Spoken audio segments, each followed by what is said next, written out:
And we are live. Hey guys, doing this again. Yep, it's time for our Saturday stream, and we got a special guest tonight.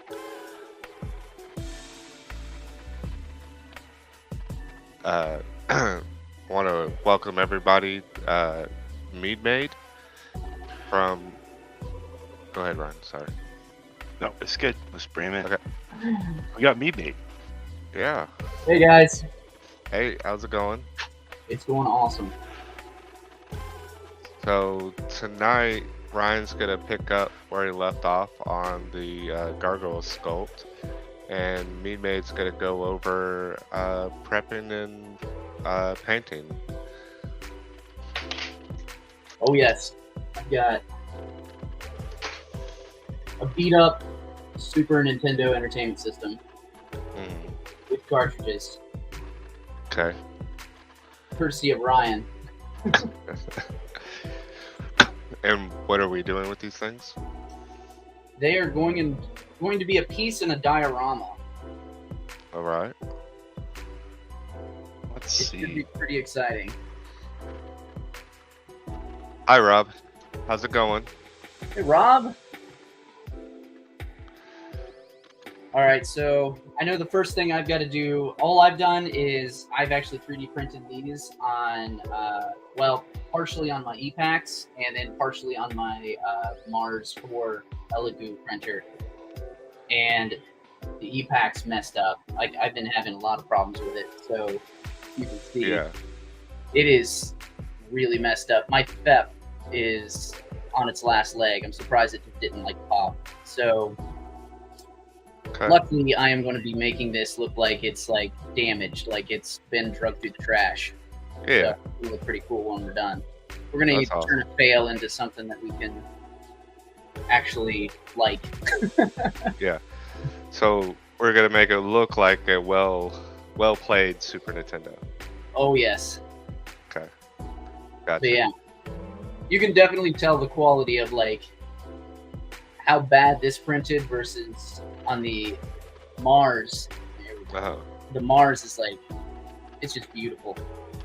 And I've got some labels that we're going to be putting on too. Awesome. How's it going, Nelson?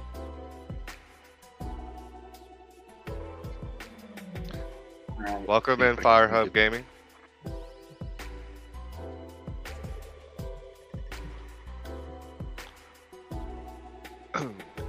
So Ryan's over there getting set up.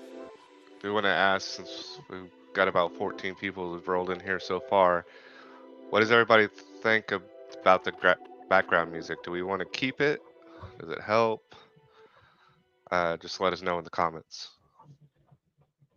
If it's too loud or if you want us to turn it up. Turn it up, turn it down. Whatever we need to do. All right, so my first step is I'm going to be processing this. I'm going to be sanding this, all of the supports off. It doesn't have a lot of supports on the bottom. But all of them are on the back, so it's going to go pretty quick. But I'm going to be pretty silent because I'm going to have a respirator on because I'm sanding resin. And I don't recommend anybody sanding resin without a respirator. Of course. Not good for you. Okay, so Chris is going to spend a few minutes here sanding. Rob says he's good with or without the music, so. It's I mean, I kind of like it, even though it's, you know, royalty free.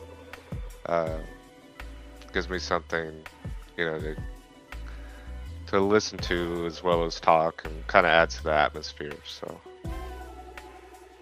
Okay. Take some of the pressure off of having to constantly talk. Yeah. Hey, Dennis. And it says it's quiet enough. They're requesting the Vader voice with the respirator on there, Chris.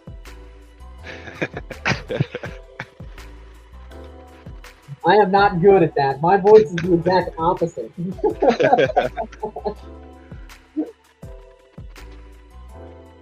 So for MeaD's audience that may not know, we about 3 streams ago we started a Gargoyle sculpt that was the winner of our poll on our Patreon. So Ryan's gonna continue that and see where we can get on that tonight as well. So I'm gonna need lots of questions because unfortunately Matt is going through that Hurricane Lee right now, so he's not gonna be able to be with us tonight. So go ahead and if you have any questions or comments, suggestions, then go ahead and leave them in the chat and we'll answer them, get to them, you know, display them on screen. Almost unloading everything in.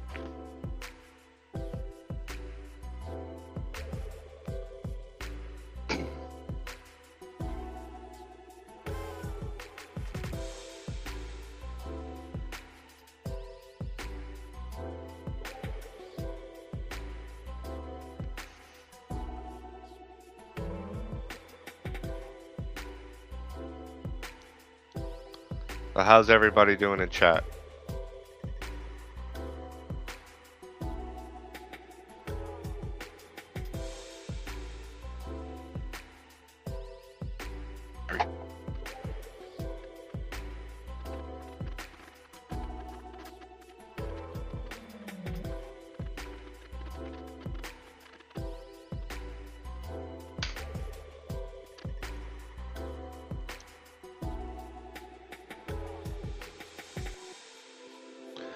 I'm doing good, Rob.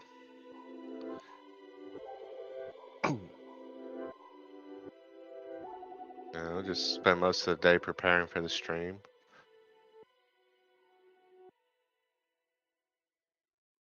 And for Ryan and Chris, Rob was asking how you guys are doing. Doing good.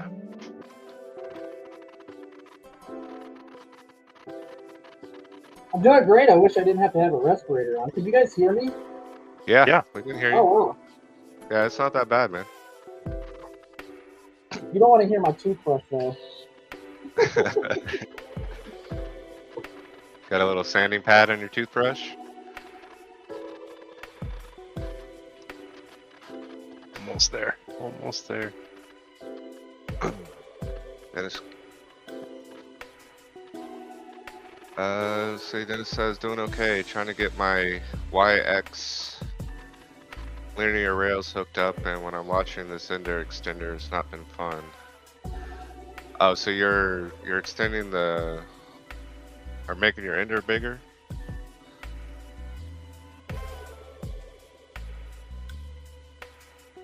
Sorry, I read that wrong. Y-axis linear rails.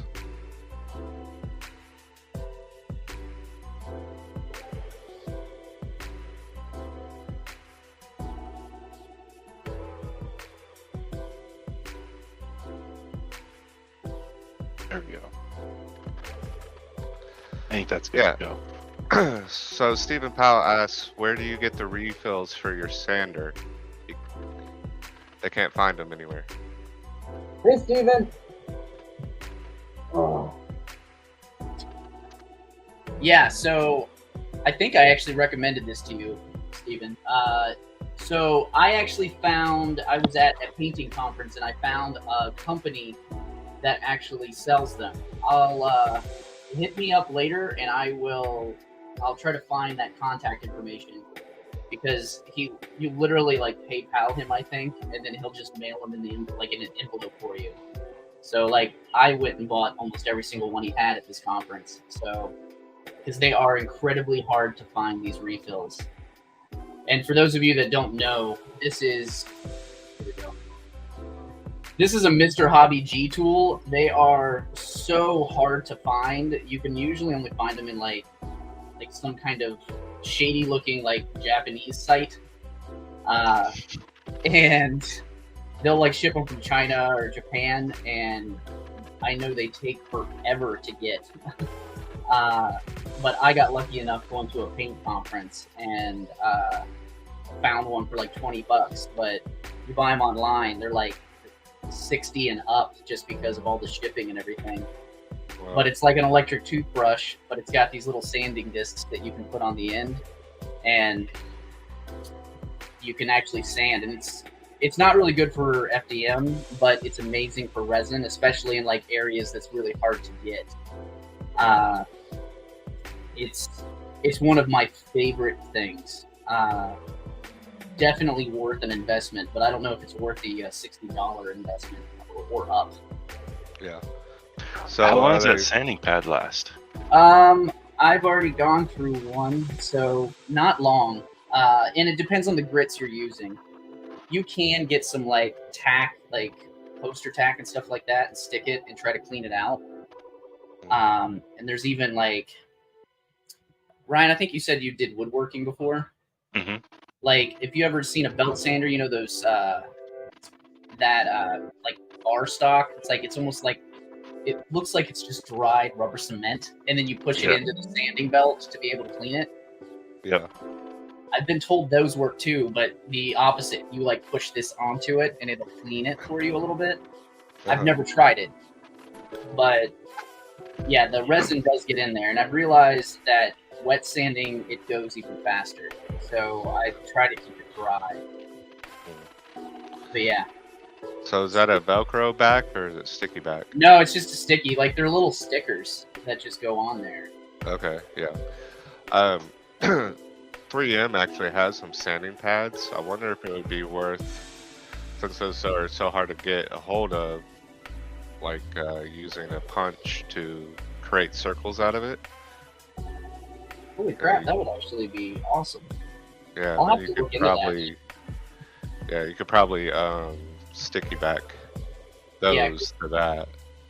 Because definitely, like Steven, you're not the only one that's actually asked me where do I get the refills. Because like they'll find this thing, but they won't be able to like. Once they run out of the 2 little packs it comes with, like they're kind of posed. Let's see if I can. Well, these. Well, I think the system's done, and controller 1 is done. Awesome. Okay. Well, let's start with this here. So guys, what Chris is working on is going to be my next release. Oh. Where is... So this isn't 3M, but I would assume that, it's just a sanding pad. But... Oh, it's going to be a long link. Sorry about that, guys.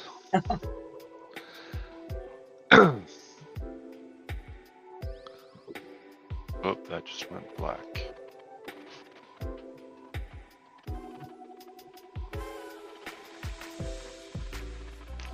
And then there's like metal clay rings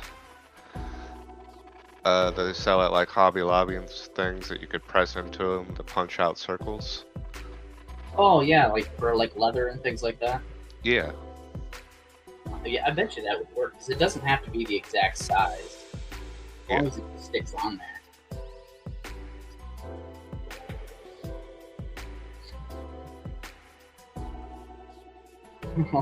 There we go.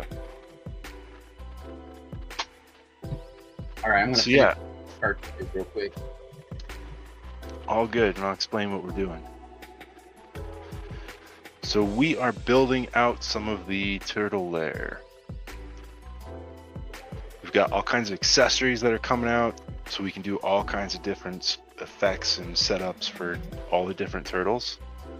And this turtle here is actually Matt's Kid Donnie before they got their headbands.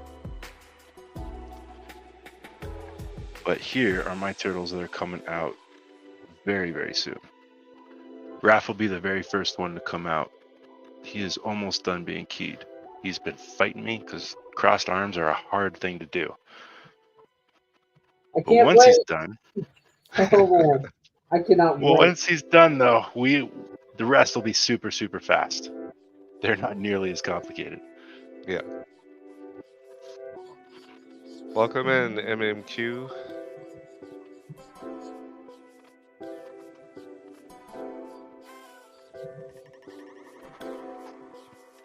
Well, so now that we've kind of got some people in here,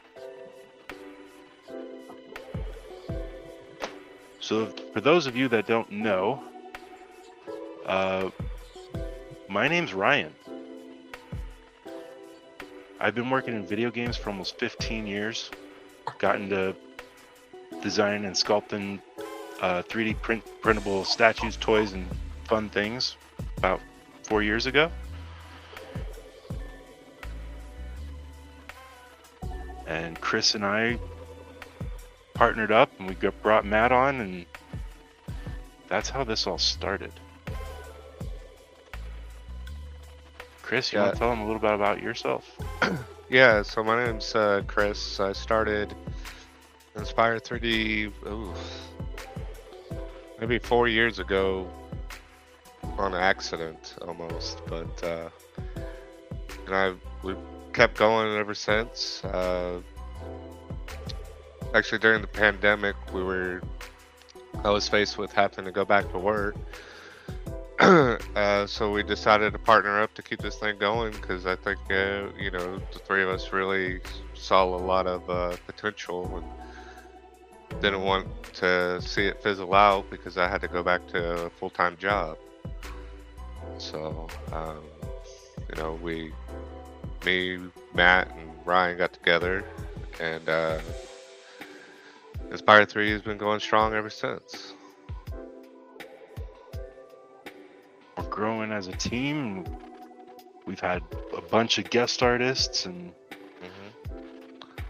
that's Ian's on the team now, and he's currently running all kinds of events right before the ZBrush Summit, which is the software that we all primarily use. That's actually what you're seeing on screen if you're not familiar with it. And actually, guest artist is, I think, something that we've become known for. So obviously we're in a big sculpting community and have a lot of sculptor friends, and we try to get everybody's name out there that we can. So if you got projects you're working on, share them with us, because we love them. Yeah.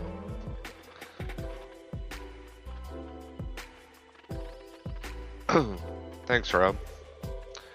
Yeah, if you guys have anything you're working on, you want to drop us a link to it or whatever, we'll show it here on the screen. All right, so I'm going to switch this back to group layout here real quick. Let's switch this back to get us ready for getting back to gargoyles. Yeah.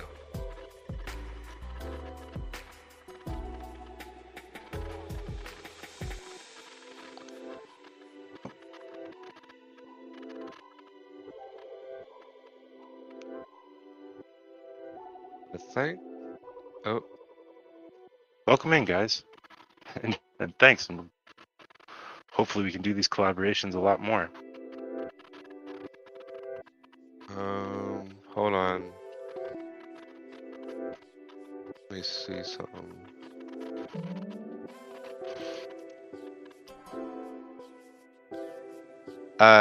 Chris, your mic is muted. I'm unable to change it. All right. Hey, there you go. Sorry about that. So do you want to introduce yourself to our side?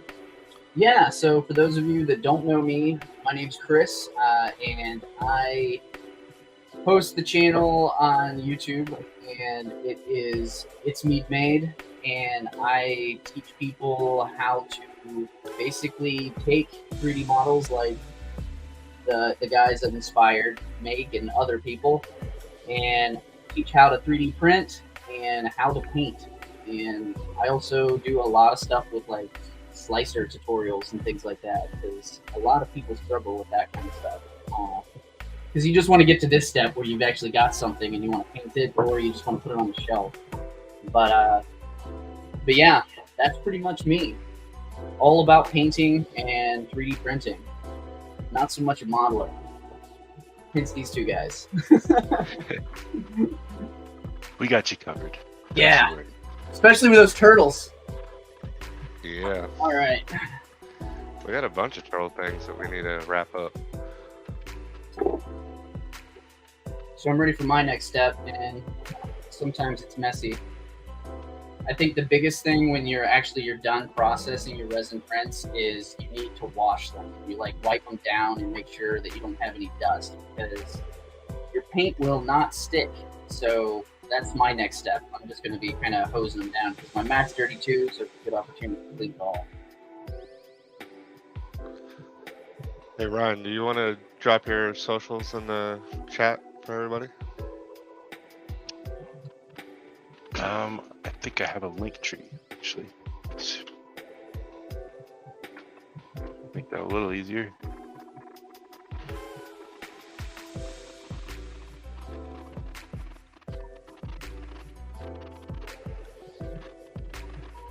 Rob, yeah, you've been following me a long time, man.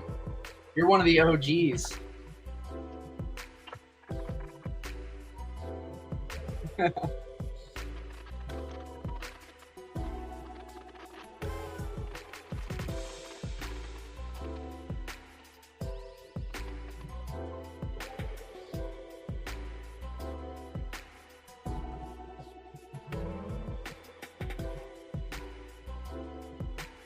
I can't get over how great these like cartridges look. I mean, the detail you got on these things are just beautiful. Like, they look so good.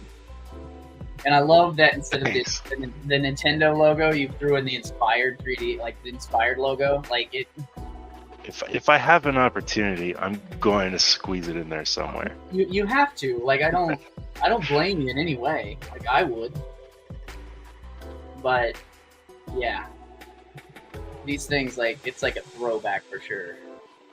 So just so you guys know, this is an early prototype. And here are those links.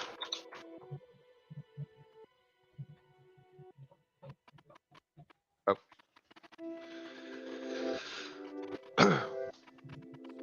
Was at the same time.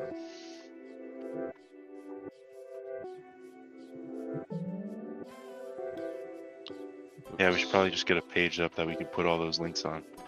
Yeah, we need a link tree that has everything, or a sit here and spam page. Yeah. Spam our chat. We just keep everybody's links on there that we always work with. That would be awesome. All right. So you guys ready to get back to gargoyles? Yeah, man, let's do it. Okay.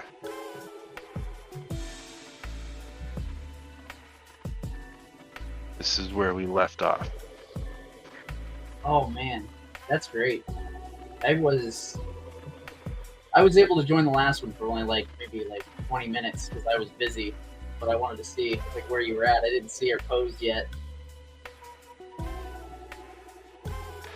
Well, she's just a proxy right now. There's all kinds of things wrong with that one, as far as Elisa is concerned. But we'll get her fixed up here. Got it with a little more detail now.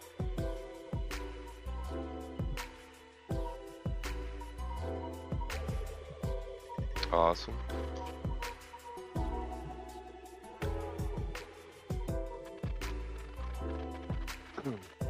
Yeah, man, I think she's starting to look good. So how many references do you actually use when you're doing this? Good question. That varies between artist to artist. For me, I typically like to find just one good GIF. Something that kind of gives me a range of movement. Because I'm not the type of artist. Go ahead. Do you ever look for character sheets, like to see like the spin? Yes, I used to work that way. And Chris and Matt do work off of character sheets. Yeah, but I typically I do like character sheets. Yeah, I don't typically line characters up one for one. I kind of take a more of an animator's approach to it. Gotcha. And try to get that movement to it. feel like I would have to have a character But sheet. some artists work that way very well. Yeah, Back in the some day, I artists actually- do work really well that way. Yeah, back in the day, I used to actually do 3D, but it's changed so much since I've used it. Like, because fun fact about me, my degree is actually in cartooning. Oh, really? I actually was like a traditional Really? cartoonist. Like that's what I went to school for, but I also learned 3D, like 3D animation and things like that. Like I originally wanted to get into like video gaming, like, but I didn't quite like how the industry worked, so I went into video production and like 3D graphics and things like that.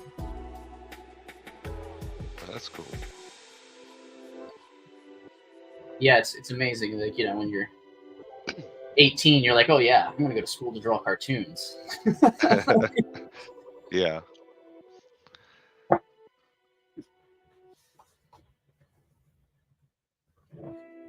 All right. We have a clean Nintendo Entertainment System, and I just heard my bamboo finish. Okay. Sweet. So I am going to grab that real quick. Hi, Uma. How's it going? Welcome back. Welcome, welcome.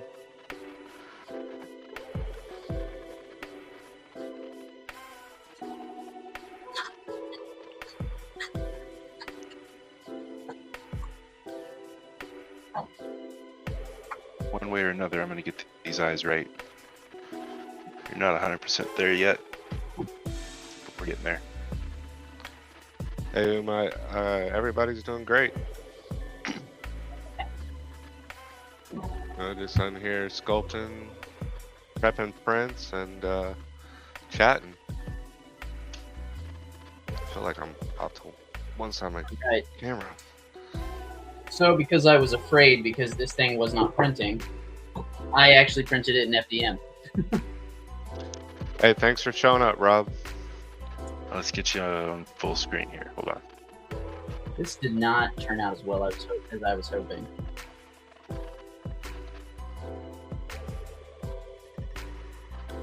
There we So Now you're full I screen. printed this on the bamboo Mhm. in hopes that it might turn out, but realizing it probably wasn't. Like the top doesn't look bad at all. Oh, that really actually looks pretty Front clean. right there, there's just way too much detail. Yeah.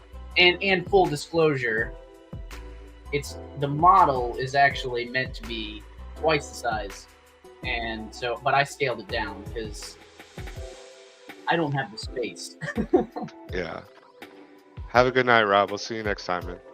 We'll see you, Rob. See ya. But I think we're just gonna move forward with this one. Okay. Even though the top looks really nice, it's just I don't like that front. Even though I've Yeah. got this big thing, but I'm gonna make some really cool like effects on here to make it look like it has just been drugged through a sewer. Well, I wouldn't say that, you know, my Super Nintendo didn't look like that when I was a kid. Yeah. So we'll go with this. It was a good test, but the bamboo does, the X1 carbon does a good job.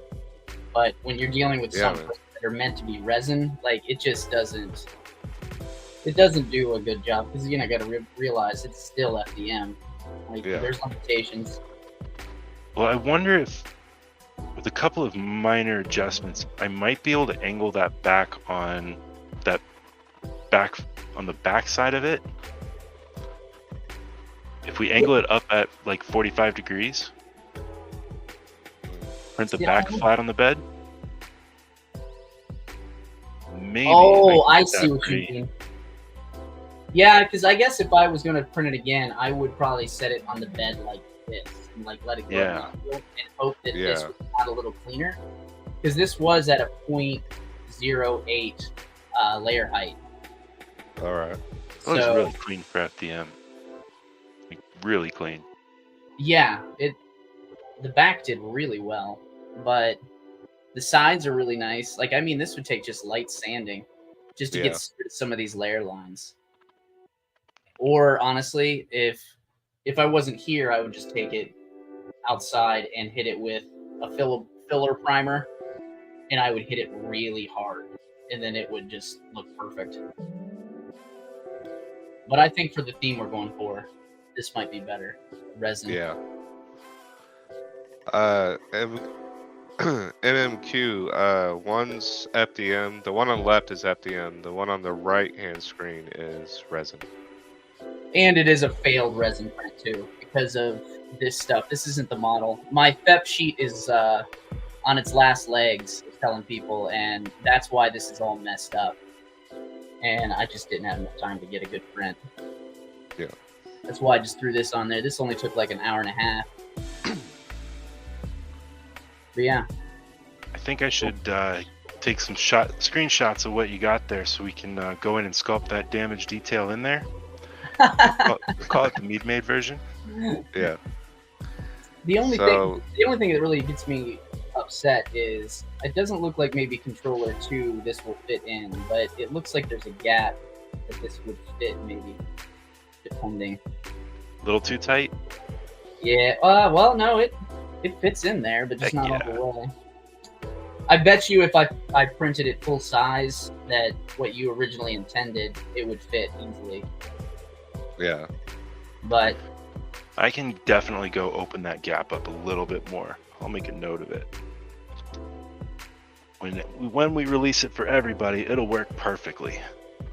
But the cool thing is I actually grabbed some of I have some wire that I was going to use for the cord, the cable, like the cord. Nice.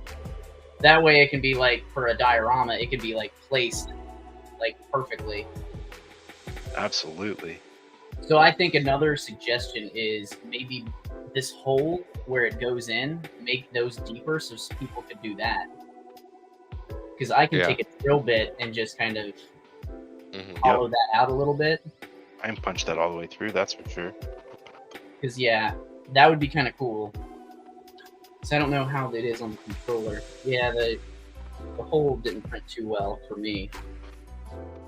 The controllers turned out okay, but this was, here we see. You can see that there is some mess ups, and this was on the same print as this one. So this one really messed up, but like I said, this is gonna look good when we're done. I'm gonna make it. I'm gonna make it look terrible. So, Corpse starts to ask, have you thought about using the ceiling for storage? Oh man, that's a good idea. I haven't even addressed shelves because I've got one wall that I could put some more shelves on, but I don't know. I've got to address that. Like something's got to be done, but ceiling storage, that would be interesting. Hey Sparky, welcome in. And Silent Night says it'll fit once. Silent Night, how you doing, man? Thanks for coming. How's it going over on the other side of the world, Sparky? You get your coffee yet?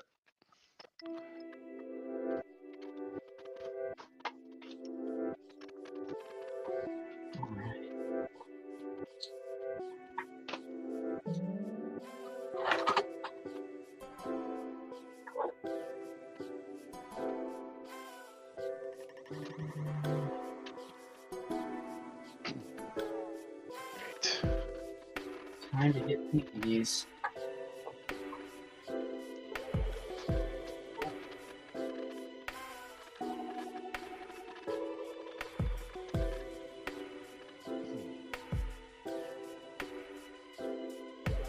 Yeah, man. Welcome in, Maker Bees. Yeah, it's been another week. It really flew by.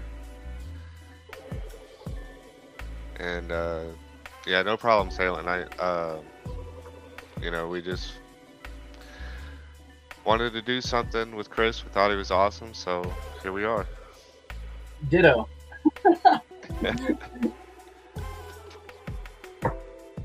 All right.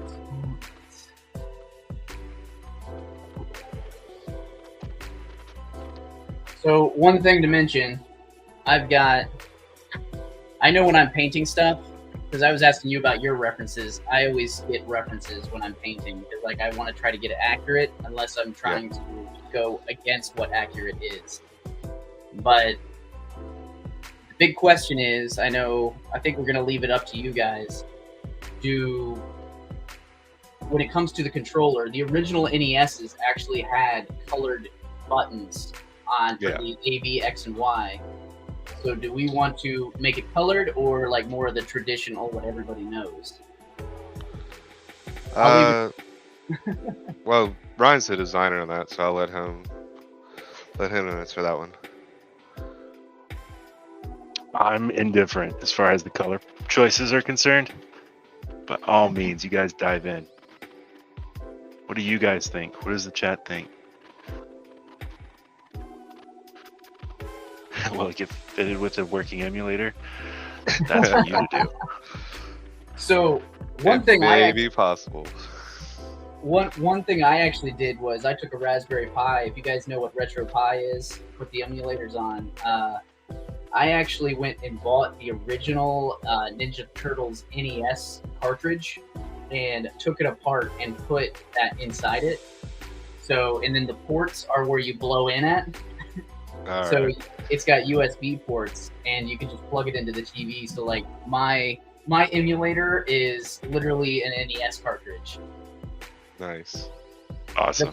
The funny thing is I spent more on that cartridge than I did the rest of the entire system of like all the because like I actually have like the NES controllers and the SNES controllers for USB. So like depending if you're playing Nintendo or Super Nintendo, you can have the right controller.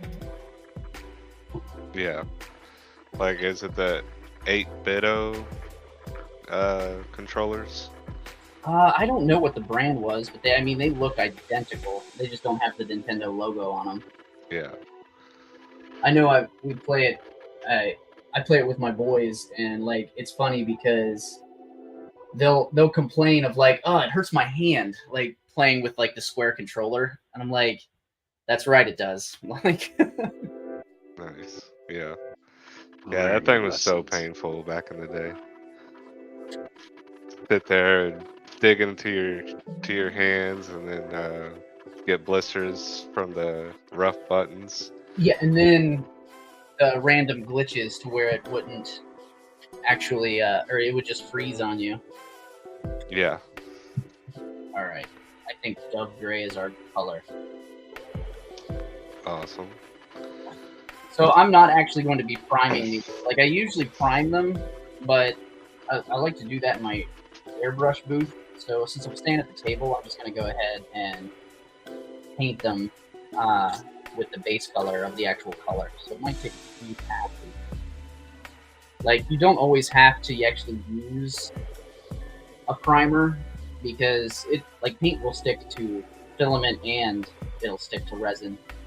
Yeah. But usually it's nice to be able to get like if you prime with like a black, to be able to get like an even color to start with, because some people will print in like colored resins and or filaments, and like if this was like a red and I just did that, it would take like 4 or 5 coats to get rid of that red. I gotcha. Hey Sparky, my grandma had the Sega Master System, and actually I have it sitting out in the living room that I need to clean up and get all the games stuff going so my girls can play the same system I played when I was their age.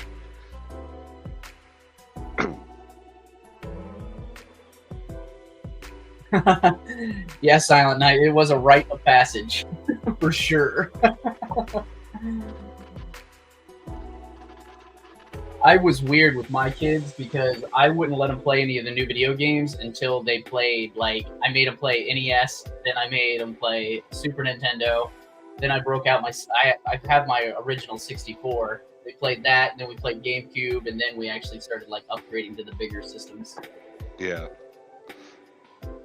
You gotta have kids that appreciate it. Yeah, I have one girl that seems to be getting interested in Nintendo a little bit, so I might pull the Switch out tomorrow and see if she can play any of the games. And now the Switch, you can get like all the original ones on there too, can't you? Yeah, That's awesome. you can even get I believe the Wavebird for the Switch.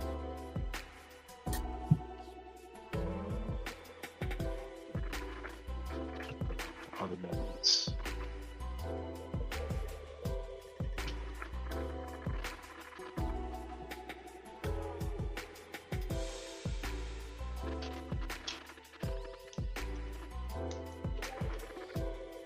So I'm just making sure that I get my paints thin because these are just way too thick.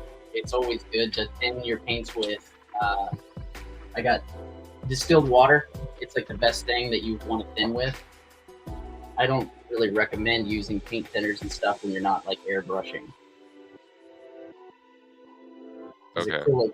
Acrylic's a water base, so Yeah. it literally has it in it. It doesn't actually break down the paint molecules, but even some thinners will do that. And it looks good right then and there, but later on, like you'll come back to it a year later and it'll be like peeling or cracking or anything like that. Mm. Let's see, so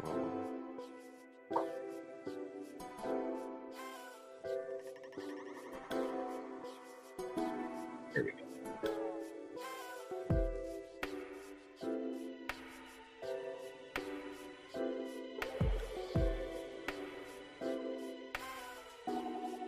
nice. Yeah, Dennis, I didn't start on the 2600. I started on the NES and probably have had every system since, with the exception of like the Neo Geo and some of the really obscure ones that were super expensive for their time.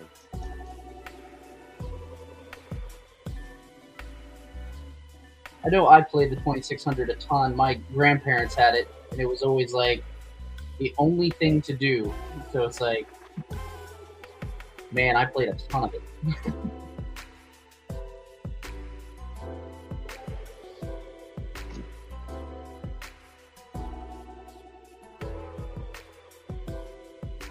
So I guess the big question is, what was your favorite NES or Super Nintendo game?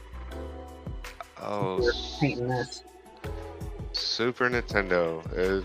It would probably be A Link to the Past. I don't think I ever played that. Oh, wait, the Zelda.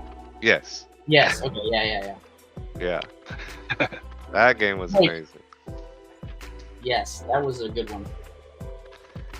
Hey Nelson, yeah, go ahead and whatever photo you want to show us. I don't think we can put it like in chat, but maybe you want to hit it up on the Discord or something.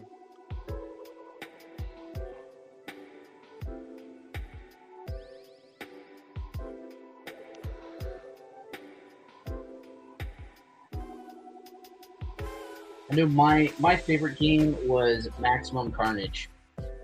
Maximum Carnage. Yes. It was a Spider-Man game. If you Okay. don't know what it is. But it's there was a comic book series that was Maximum Carnage where it was Carnage's debut. And in the game you actually you can decide to play as Venom or Spider-Man. It was like a side scroller, like a Turtles arcade game or anything like that. But that game was the worst because it was so hard and you had very limited lives. I only beat it once and I can't even tell you how many hours playing it. Pro wrestling.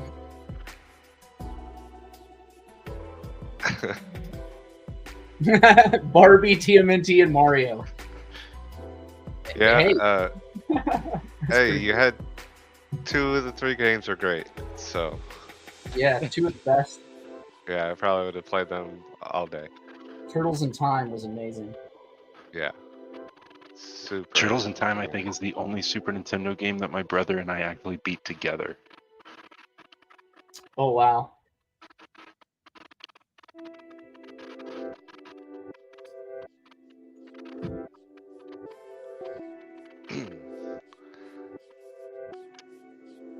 So Yeah, you wanna- this could be probably a couple coats, but it's looking good. Yeah.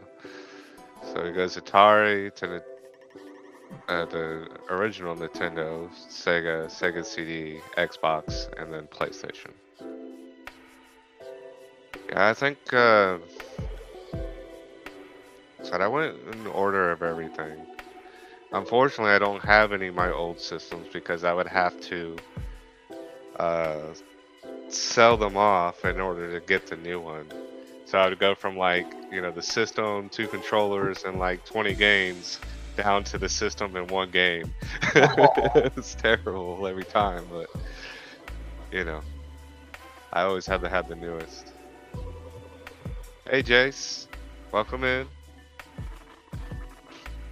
Oh Dennis, you didn't have ET, did you? Hopefully that wasn't your only game. I don't think I've ever played ET. I don't think so, but there's probably a landfill somewhere where you can go pick up a copy for free. Or a yard sale. No, they actually dumped like thousands of copies in a landfill because they couldn't sell it. Oh, are you kidding? No. I did not know that. Yeah. Just some of those games, then they're like they would just make them, and you're just like wondering what the point of them were. Like I remember playing some of these. It's just like, okay, Yeah. is this it? Yeah. Hey Maker Bees, I hope you start them on the original Nintendo Teenage Mutant Ninja Turtles. Probably one of the hardest games ever made. Oh yes. That's just like. I don't think I ever beat the original one. Like I know I played it nonstop, but like I didn't beat it until like I was an adult, like, and I played an emulator and cheated extra lives, like kept freezing my state. Yeah. Like, no, I'm gonna make it through this. I don't even know if I want to go back and play that game. I got so mad at it when I was a kid.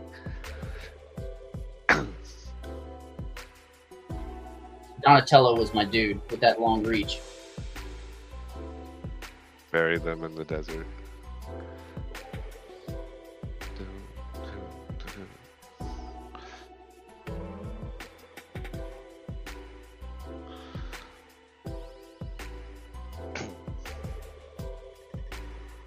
Yeah, I got the Dreamcast on launch day. I skipped school to go pick it up. And it was like $300 back then. I don't know, man. It was not a good investment. I know remember my roommate in college had it, and we played Ready to Rumble boxing like nonstop. Yeah. I don't know. It had some gems. I don't know. I'm gonna mute real quick because Okay. I've got a hair dryer. I'm gonna like try to speed up some of this drum. Sounds good. Oh, good.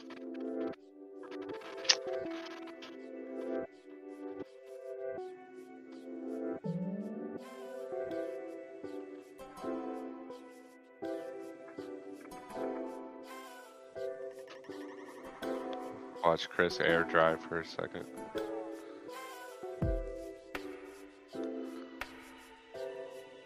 I don't know. Sorry, why I try to figure out how to. This is terrible. Keep pushing buttons. We'll get it. I'll figure it out. I don't know how to put his like centered. That one. Yeah, but it takes the rest of us out with the frame. It's because his is a camera. Oh. Okay. I see what you're saying.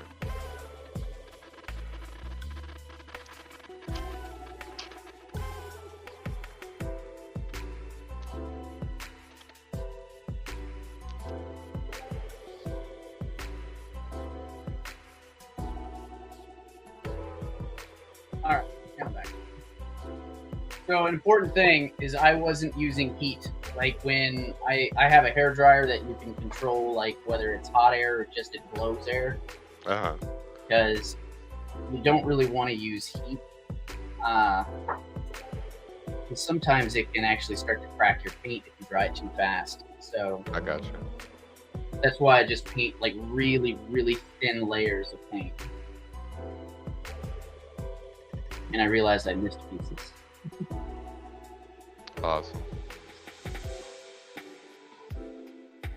Now I got Ryan's. There we go. Is everybody able to see what Chris is doing? It's limited me on what I can show, so I can either show Chris and then nothing, or everybody and what Ryan's working on. This isn't super exciting. Base coating is never fun. Let's see. What? We're gonna do this live. Yeah, this is a first for anybody from like my channel, like an audience, like, because I speed up everything so they don't, I'm not torturing people to watch me literally watch paint and watch paint dry. Hey, but it's all part of the process.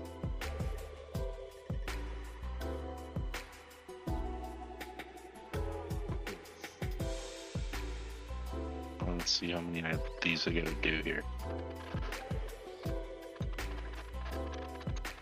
I'm gonna do a little juggling. Hang on.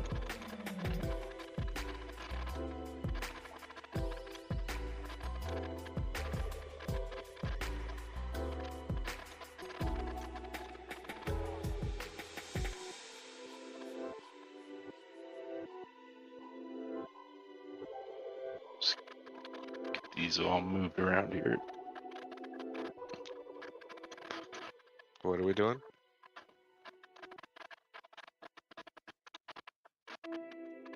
There we go. Hold on. There we go. Hey, look at that. Oh, sweet. One thing I miss about the old systems, they were freaking rugged. Like, Yeah. I think all of my Nintendos, like up to 64, I mean, I took them to friends' houses in book bags, like even like throwing them in my book bag like in school all day and carrying it around getting beat up. And they just kept working. Actually, do a little further cleanup here. Okay, so you can make a custom layout. Yep.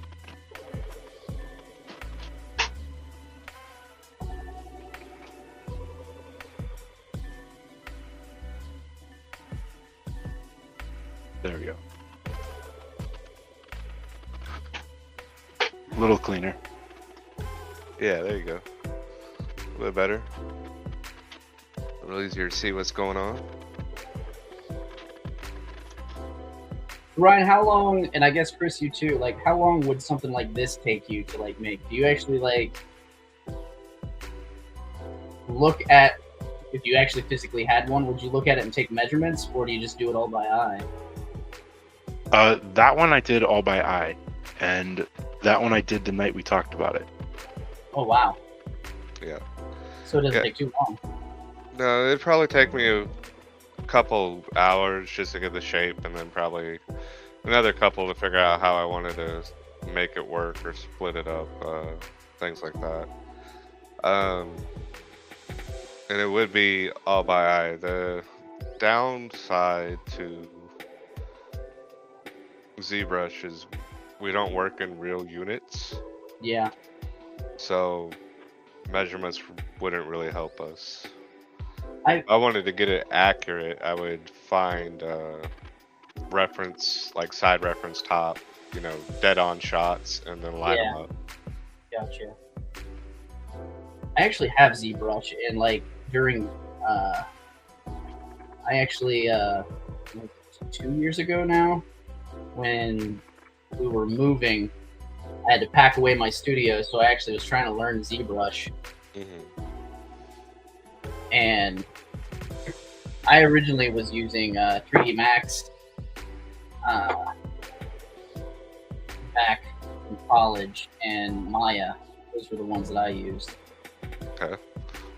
ZBrush was a little hard for me to wrap my head around. Yeah. Funny enough, ZBrush was easy for me.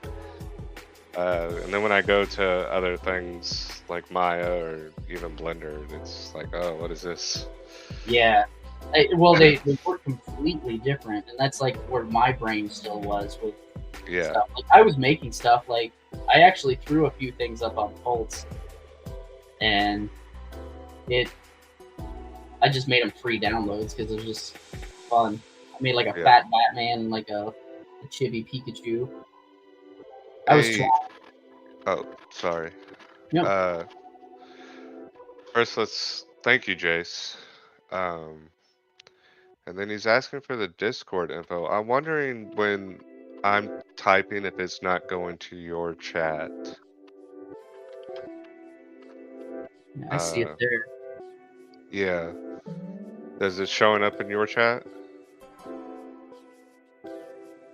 Yeah, it's in mine. I don't know if it's me.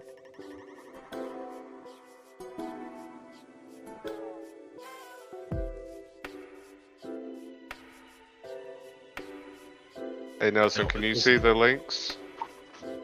It doesn't look like it posts the links to his chat. Okay. Well, let me do this. You want to repost that in your chat when you get a second, Chris? It'll be in the private section of StreamYards there. Sorry about that. I thought they were posting to everybody's chat. Yeah, I thought they were too.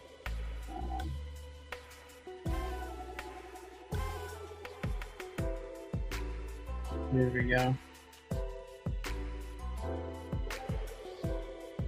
Here we go. There it is. Oh, Dennis, yeah, I've been playing with Nomad Sculpt. It's pretty fun on iPad. Yeah, I have it too. I've been meaning to mess with it more. While I'm usually chilling at night with the family or laying down watching something. I just haven't got to get into it too much.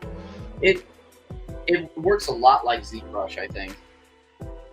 Yeah, in some ways it does. It has the kind of same sculpting feel, but it has taken me 5 times as long to make something in there. So, but you know, I guess that's what happens. You know, right? Yeah, when you're dealing with like more of like a prosumer. Yeah. Like software, just because they've stripped out a ton of features just to make it easy for people.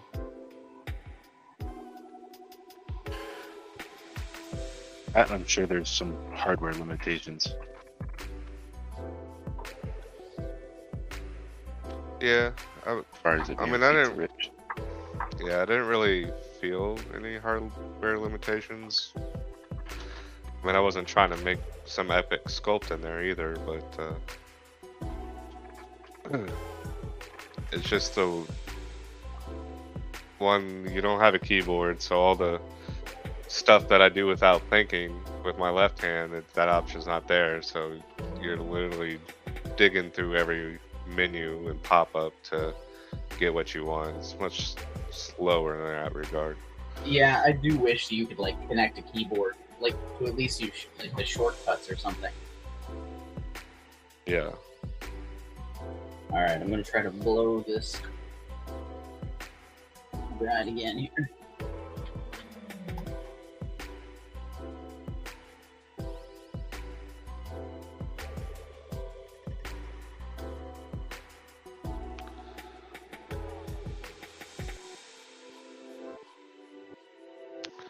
And Nelson, if you just want to drop that, whatever, and I guess we have a section that says show your work in the Discord. Just pick the appropriate one there and drop it in there.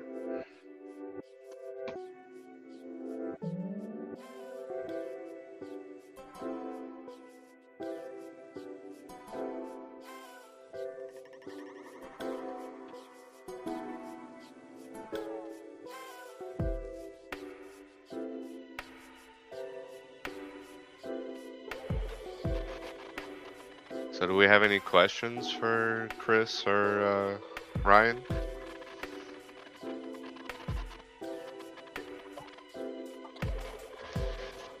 Well, let's go back to the time frame thing. So Okay. I'd like to talk more about that. Yeah. It takes us no time at all to pump out a model. If you guys have been with us for enough time, you know that we can have a model ready within a day or two as far as visually looking. But having it print worthy is a whole nother thing. That's one of the reasons I love your guys' models, because there are a ton of talented artists out there, but there aren't as many of those artists that understand 3D printing and know how models actually fit together, like the tolerances and things like that. Yeah.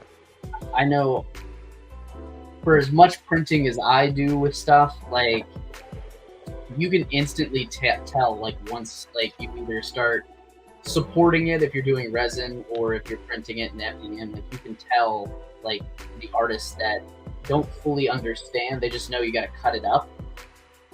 Like there's always a big difference there, I think. Yeah. That, and then especially guys coming from like the toy industry that have completely different tolerances than we do. I never even thought about that. That's a good point. Hey, projects in Dad's garage. Welcome in. Hey, how we Welcome in, doing? guys?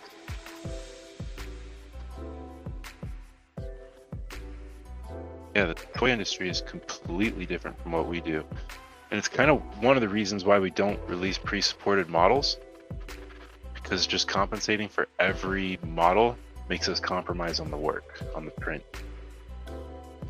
Here, any airbrush tips, Chase?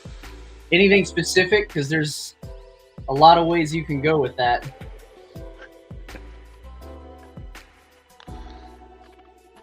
Yeah, I couldn't. I don't know, man. I don't even know what to say about this one. Because I wouldn't. Paying that much for a single model and then have it not be any good would be terrible. And I think that's one of the things that we really strive for, is to make our models as easy to print as possible. I mean, there's always going to be exceptions, like, you know, the design or whatever. It's that can get in your way, but I would say 98% of our models are easy to print.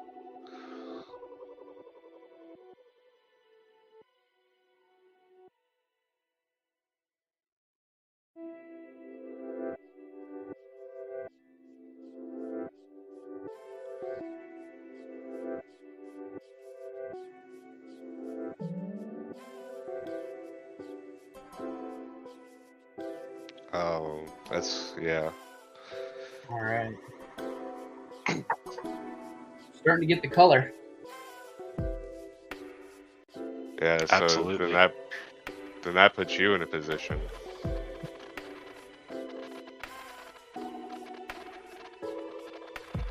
Are you planning to experiment with the difference between the matte and shiny parts?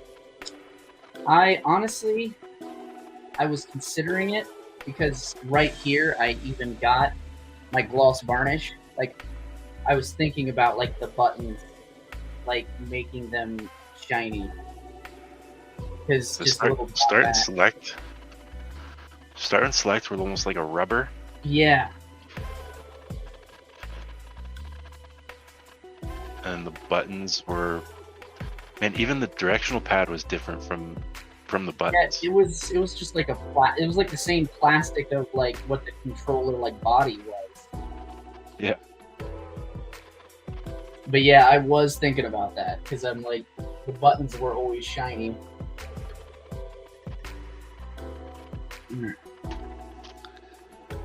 Yeah, it took me a second.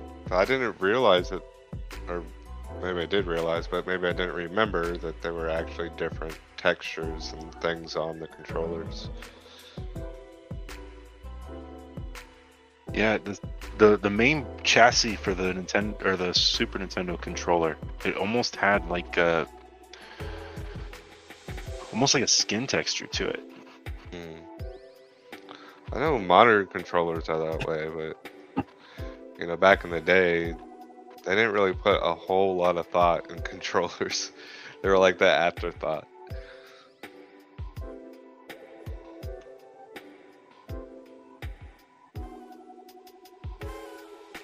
I think the controller, like, I actually think of it as like some of the FDM like plates, like the PEI plates, those textured plates.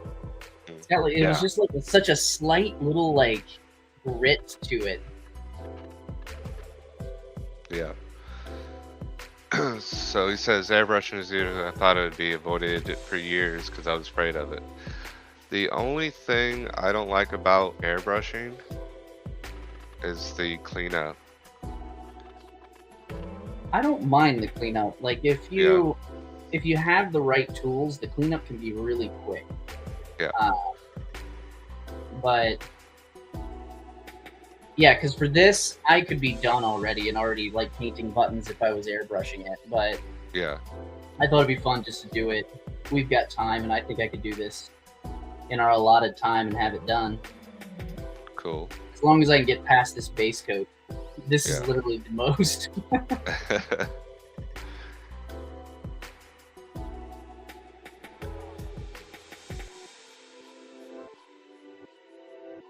Oh, the bamboo AMS with the clipper. Yeah, like I know.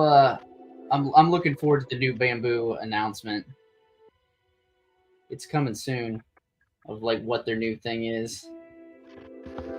It's coming 4 days.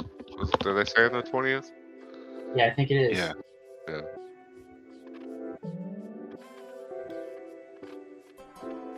Yeah, I need to get all my airbrushing equipment back up to par. I noticed my airbrush, the compressor for my airbrush is just kind of sitting on its side in the garage, and I'm like, I hope that wasn't a bad move. I didn't realize I did that. But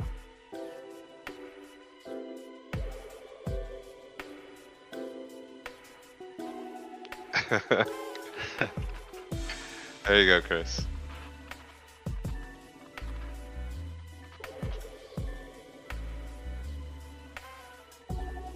I'm sorry, Steven. I mean, you gotta quit like just asking me too of like, what do I think about this? Because that's what happened. You getting an X1 Carbon and AMS, like that was it's a heavy ticket item, but Yeah. I hope you're liking it still.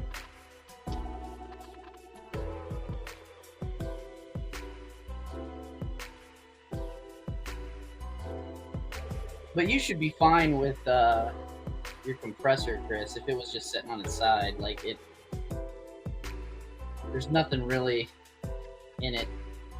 I've dropped mine multiple times, just like moving it around and stuff, and it's because I've got 2 of them and they still work great. Yeah, I know some of them like have oils and things inside of them that, you know, may not be the best to have it tilted off to the side, but we'll Just see. tilt it on the other side for the same amount of time and tilt it back and it'll be good. Yeah, I need to when I get my room set up, or my new studio, there'll be, hopefully I can build it big enough where there'll be enough space for me to set up and have airbrushing and things set up like all the time, so it's not something I have to pull out, you know, so I'll be more Yeah. I know. inclined to do it more often. It's a big help to always have that, even if you have one of those little like portable booths like that kind of Yeah. fold out. Those are really nice. I used one of those for a really long time because I didn't have a lot of space, and then when we moved to this house I just went ahead and built like one out of plywood and then got a ventilation system. Yeah. There you go. Hey, what up, Green? Welcome in.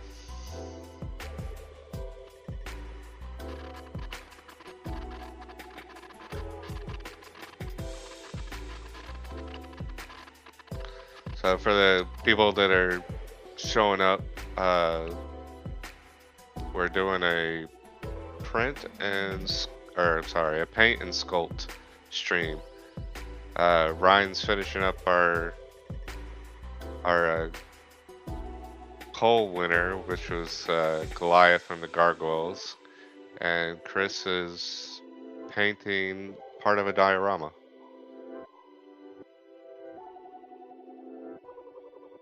You have to scrub back to the beginning of the stream to see what it's for. Yeah.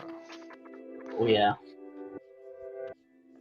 Very nice. I think, Ryan, if you want to show Nelson's paint project on your screen, it'd probably be a little bit easier than me trying to do it. It's there in the painted projects.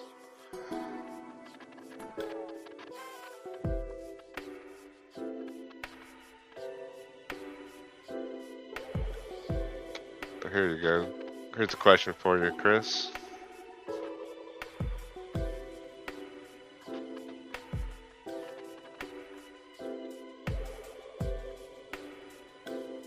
So I have a stack of all of those filaments that Bamboo actually sent me, and I have not tested it yet because they also sent me the specific plate for it too. And I've printed so much ABS in the past, and man, it stinks, and I don't like to use it. But I'm definitely going to eventually get to it, and I'm going to do some prints on it because I know I've been doing some tutorials on the Bamboo splicer, and I'm eventually going to get to different filaments because It's the one, Nelson? oh wow.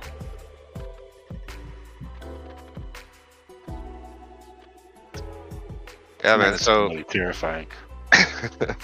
so is this your Halloween print, or just something that you wanted to print? Looks great.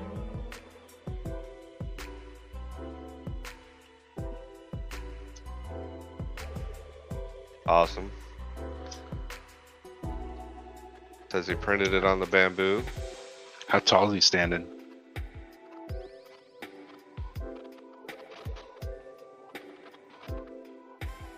I gotcha. Do you plan on painting it and going the whole way with it?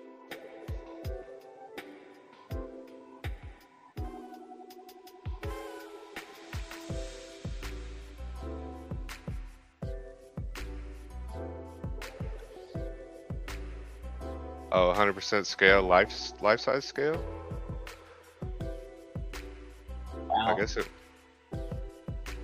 guess it wouldn't be that hard to print a Chucky life size. Well, that's awesome, man. Thanks for sharing it with us. Man, I can only imagine how difficult those tears would have been, though. Yeah. Especially in FDM. Yeah, it's looking good. Looks really good.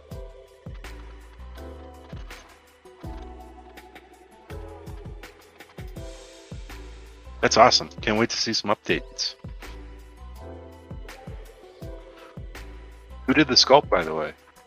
You?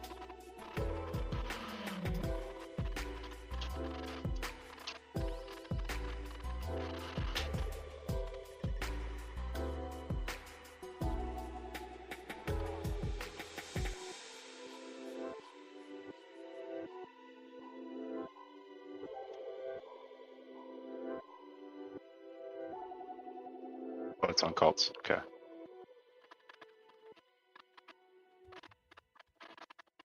Man, we're getting close. Almost got all of this. This light gray over the dark resin gray.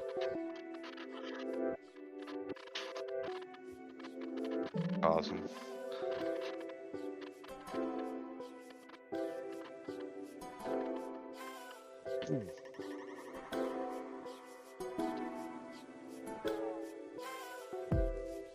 How many coats do you think you put on there? The controllers, I think I did 4. Okay. 4 coats on them because the controllers are all done. Yeah. So we can focus.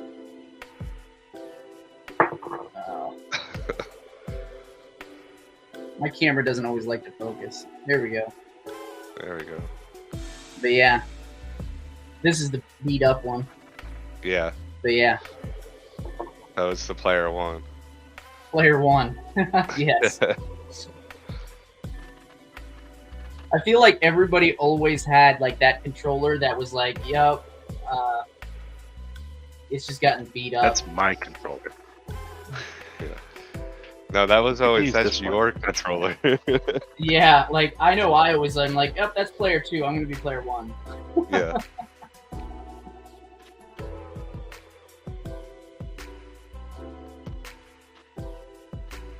I know those, especially the NES. Like some of the games I played, they were so freaking hard. And I know that those controllers, like, it's amazing of how they held up. Because I mean, I would slam it down on the ground like after you like die or something like that. Yeah. Oh man. I used to get so mad at it. Slam it down, just like sit there, try to break it. Yes. The twist. Try see if you can bend Like, it in half. Because you thought you weren't as strong as you thought you were. Oh yeah. Hey, thanks. That was back when games were actually games and like there was a limited life like on things. So like you had to start all over. It was like, my God. Yeah.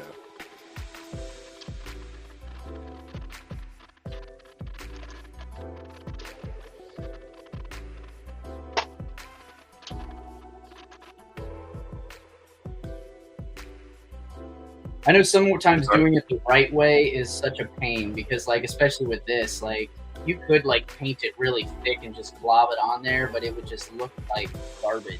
So Yeah. a bunch of thin coats, like that's how you can get the best results. Yeah.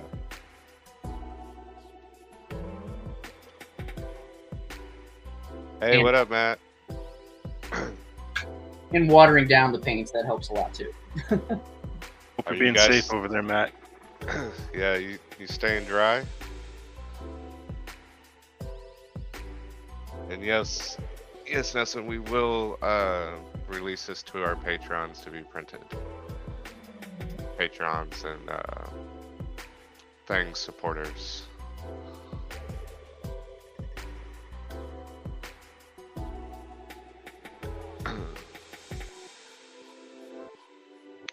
Would you be able to elaborate on that a little bit? So you want an enthusiast resin printer? You want one that you like build from parts, kind of like a Prusa?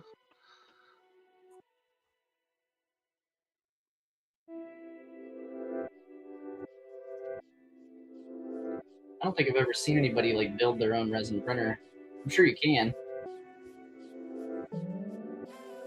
Do you need a drawing? Not necessarily. Not if you're keeping up with us, because all our models, I'm not gonna say all of them, but 90% of them are free on Things the first week. So if you're following our socials and, you know, following our Things account, you'll be able to grab it there for the first week only.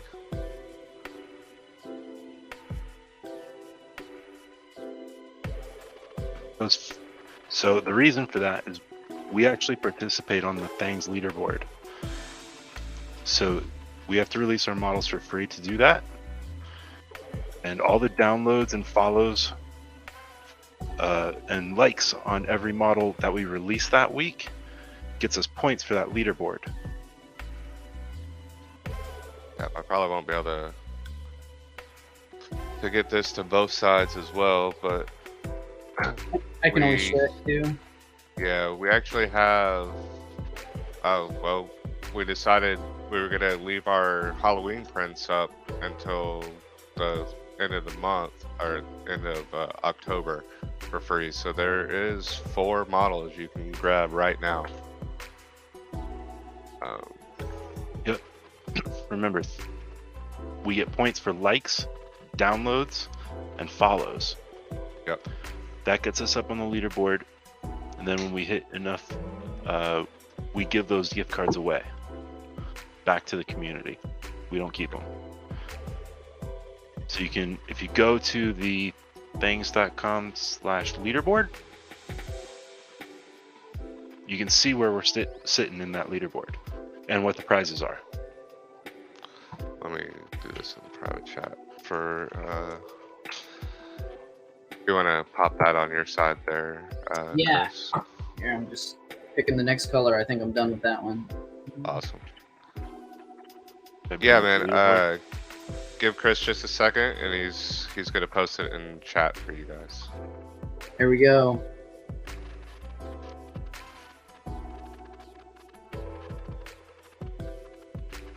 Yeah, guys, I highly recommend their prints or their models because they print really nicely. Like, I don't know if you guys saw, I did their Abu a few weeks back, and I was amazed of how well, like, he just fit together. And he was life size. He was a big one. But it just makes, if you're painting and things like that, or even if you're just like wanting it sitting on a shelf, it just makes life so much easier that you don't have to like use your Dremel or sand forever to be able to get like those joints to fit. And like we were talking about earlier, like you guys actually 3D print them and make sure they're good. Yeah. So here, this is where the leaderboard is currently standing right now. There's 5 days left in this one. hmm And we are currently holding number 8. Yep. So, why don't we make this full screen for a second so we can people get a Figure better out look how at to do this. that. There we go. Yeah. So currently, if we maintain this number 8 position, we'll have a $500 gift card. That will then go back to the community. If we can get up here in the See if we can- top. Ah, The there we go. top is a $2,000 gift card. That's a bamboo printer. And you know, we don't keep these. We turn around and we give them back to our supporters. And doesn't necessarily mean somebody that signs up for our Patreon or Things account. You know, that's people in our Discord. That's people sharing stuff that we do online, and that's people that come to these streams and you know, just hang out with us.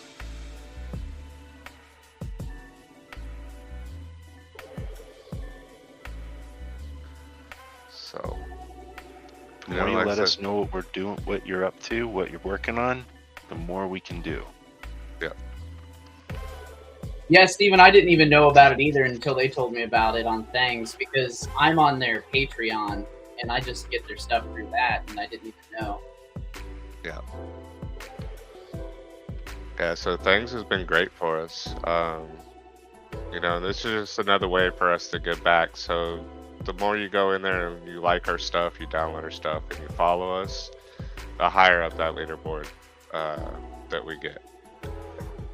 And it's been tough because they've been really upping the pressure on the leaderboard. Like when we first started doing this, I think first place was 300. I think first place was 100 when we first started, wasn't it? Yeah, 100, 75, 50? yeah. And now Something like that. now they're giving away $2,000 prizes, which is just crazy. Every week. This is weekly. So And we've been in the top 10 every time we've participated, and most of the time we're in the top 3. yeah, and you know, a lot of people are doing Halloween prints. There's a lot of pumpkins and little things, but we didn't want to get into the mass market of just little knickknacks. We want to stay true to our normal sculptors and things like that. So that's why we only have 3 uploads currently for the week. But you know, I think they're all great models, and you guys should definitely go download them.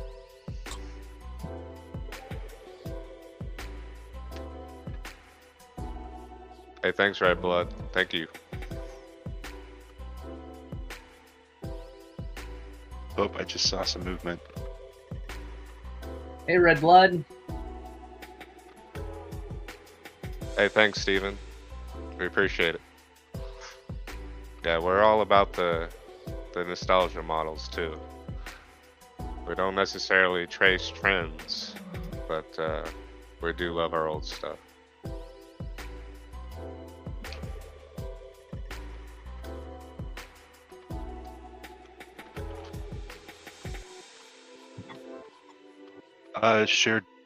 Can we share direct links? Like in the chat? Some can, Nelson. Some can be 3D FDM. Most of them can.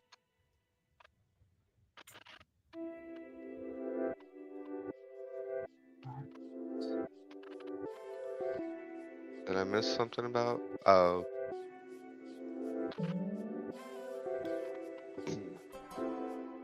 So this stream is actually being streamed to the Inspired channels as well as MeaD's channels. So we can't post links across. We have to kind of do it individually, if that's what you're talking about.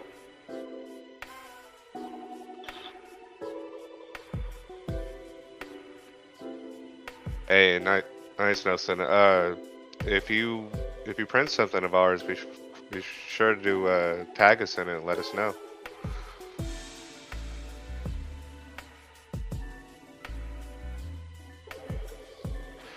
Just about everything's FDM printable if you make it big enough. Yeah, if you make it big That enough. is true. Sure. Yeah. Then you run into is your build plate big enough? Yeah. Right. Especially if it has a base. Usually it's the base that gets you. Yeah. That's Staring at her neck too long. that's gonna be a slight issue with my Mikey. I gotta figure that out. All right. So I got to do a custom color for the control for the dark gray here. So I'm using a dark gray, and then I'm going to put a few drops of black in.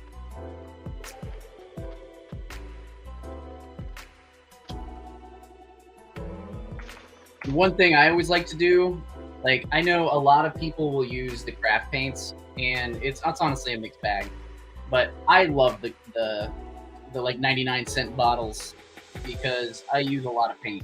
So like these are usually for like airbrush and like specialty like detailing and stuff. But these do have a higher pigment in them. So like instead of me using another black, like grabbing this, I can just put like a drop of this in, and it's like a drop and a half of this. Like, and this is easier to get a drop obviously than this. Yeah. But I know some people don't know that you can't, like, you can mix these. They're both acrylic paints. It doesn't matter, like, honestly. Mm-hmm. One's just a little, perceived to be a little bit higher quality, but I have a black from Walmart that I love. It was like a $2 bottle of paint. Yeah. Black is the one that can be, like, they can overload the pigments on that. There's some certain colors when it comes to pigments that like even a crappy paint, like even if it's like a dollar store paint, because like these I get like at a hobby store and they're usually like $1 and change, but I'm talking about like the ones that don't even have like a name brand bottle. Like you can use those, and some of them are actually really nice. Like, but like I know when you're dealing with like blues, the pigments and blues, I mean, I haven't found an acrylic paint that the blues don't work out well. It's just because of the type of pigment that pretty much everybody uses. And there we go. I think that's pretty close. Looks like it. Yeah. I would say I mixed it Throw that pretty on good. screen. Hold on. Not that one. Back to this one. Yeah, I think I'm pretty accurate. yeah, it's pretty close there, man. All right. Now to paint these tiny things. And that's why we have tweezers.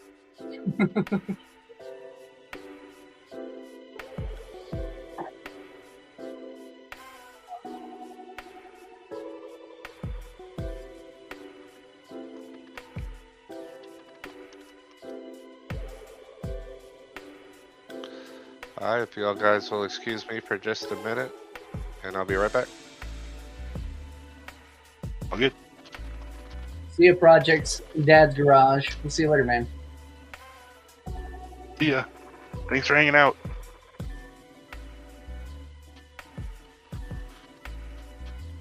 I'm hoping I can get into the keying process here real soon.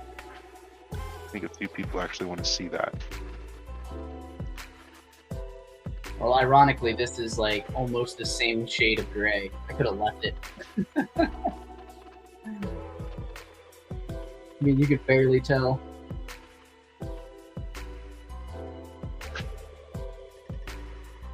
You said that was an Epax resin, right? Yeah, this is the Epax hard resin, and then these, half the cartridges, the good ones, are just the Elegoo Space Gray resin. I just find that in my Epax printer, their resin works really good on it. So it's a little pricey, but to not have as many failed prints, unless, you know, obviously your FEP is going out like mine did. So, all right, where'd the other one go?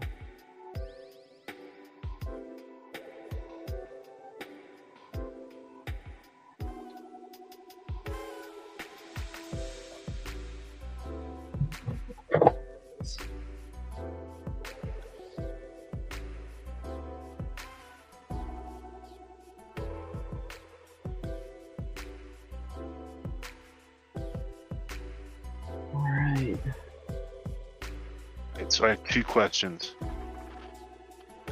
What was your favorite game on the Super Nintendo? And what was the game you were the best at?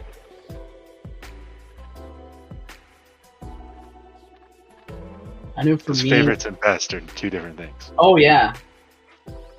For me, like I said it earlier, Maximum Carnage was my favorite, and I think it was my favorite just because it was impossible to beat, and it was like that holy grail that I was always going after. And I only beat it once. But my best, I would have to say Super Mario World. I mean, I could speed run through that thing so fast, and I just knew everything in and out. I love that game. What about you?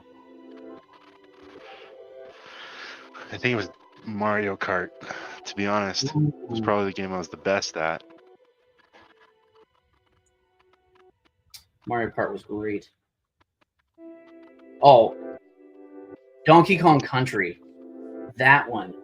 I loved Donkey Kong Country. Yes. That one, I mean, I played that a whole lot. Chris has a Donkey Kong up. Check when he comes back.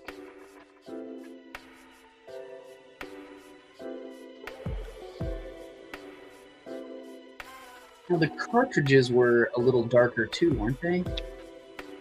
The cartridges changed colors. Of course, you had the plastic sun burning, Yeah. light burn. Sometimes they would turn gold. But the cartridges, I think they came in blue, black, gray. Black, gray. Yeah, that's Gold. what I'm looking it up real quick.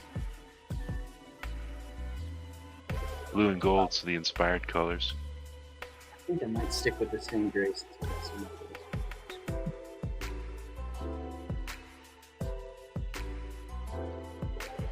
Matt, you broke controllers over which one? Donkey Kong? Oh, Max Carnage. Max with Carnage. That was. It was so hard. So hard. But like there was like it was one of those like Street Fighter or not Street Fighter, it's one of those others. Double Dragon. It worked just like Double Dragon. It was a side scroller fighting game. But there was definitely like those shortcuts where you could like, you know, jump ahead and kind of like the old original like Mario levels where you could jump above, like what is it, like stage 2? You can jump above and like run all the way across and just drop down. Yeah. You wouldn't warp to another level, but you would at least get past that level without dying.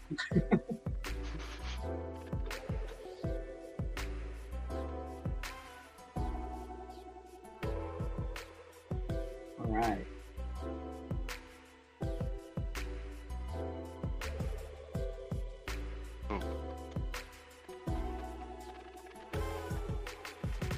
You're looking good.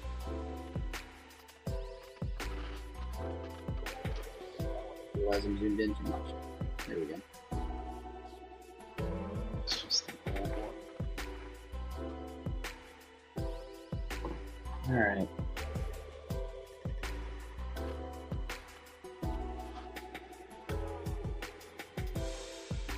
Battletoads. Yeah, Battletoads is really fun.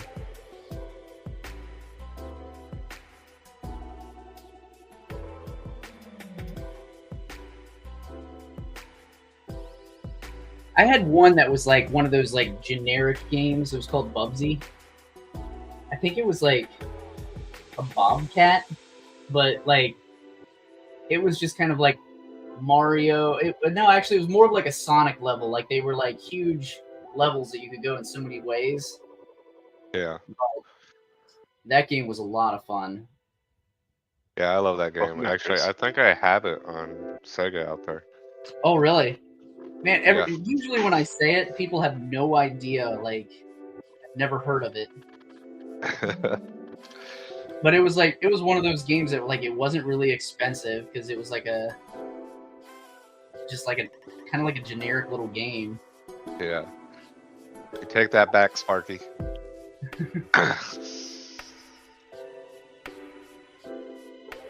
Hey, welcome in, Karen. You didn't like Bubsy? I loved it. I thought it was fun.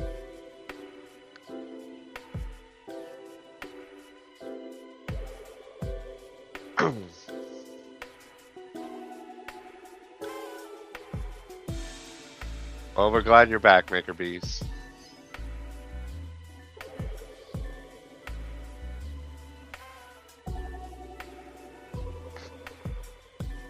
Coffee delivery.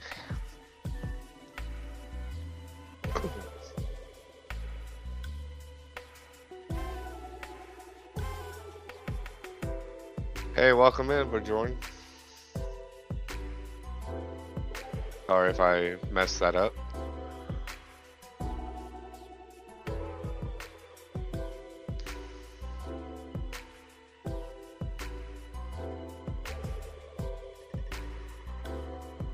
Raymond's Rabbit.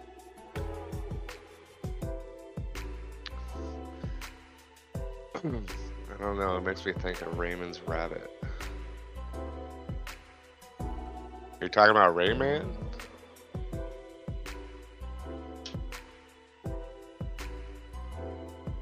Oh, Rabbids? Oh, okay. I don't know. freaky little rabbits with weapons. Let's see.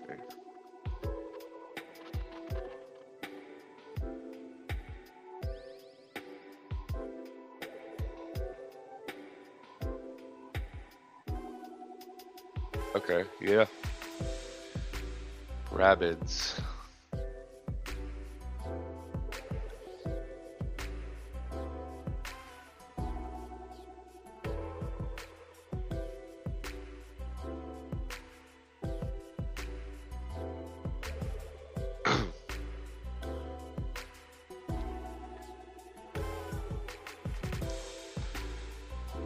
No Maker Bees. I think she was talking about Bubsy. Bugs. I can't. Bugsy? Yeah, B-U-B-S-Y. Bugsy. I didn't realize I had a PlayStation version of this game.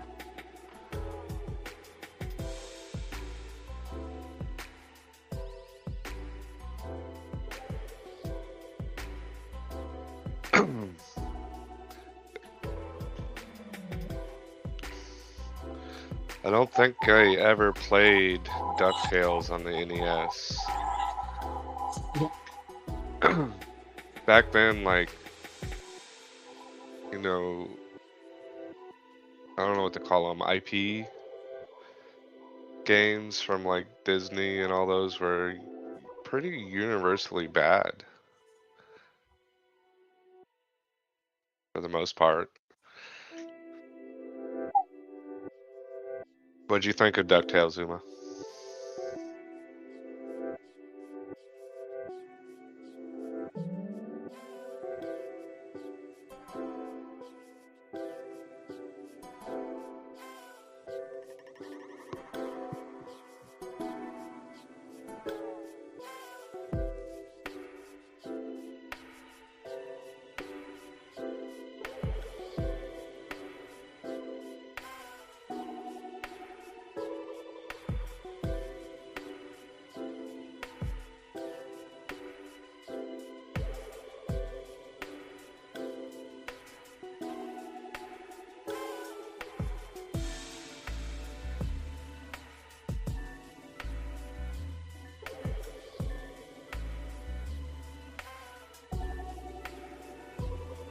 Aladdin and Lion King, another two that I never played.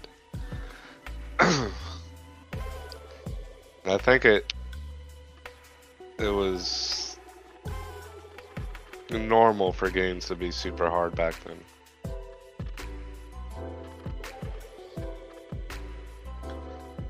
Hell, now games typically almost play themselves.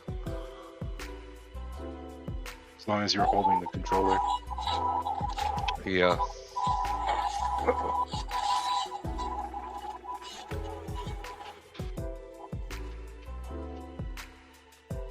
just broke it. Sure did. So, Steven, if you were wanting to get into CAD, I would take a look at Fusion 360. It's probably the easiest to get started in, and it has a hobbyist license, which is, you know, free for a year, and I believe they let you renew every year for free.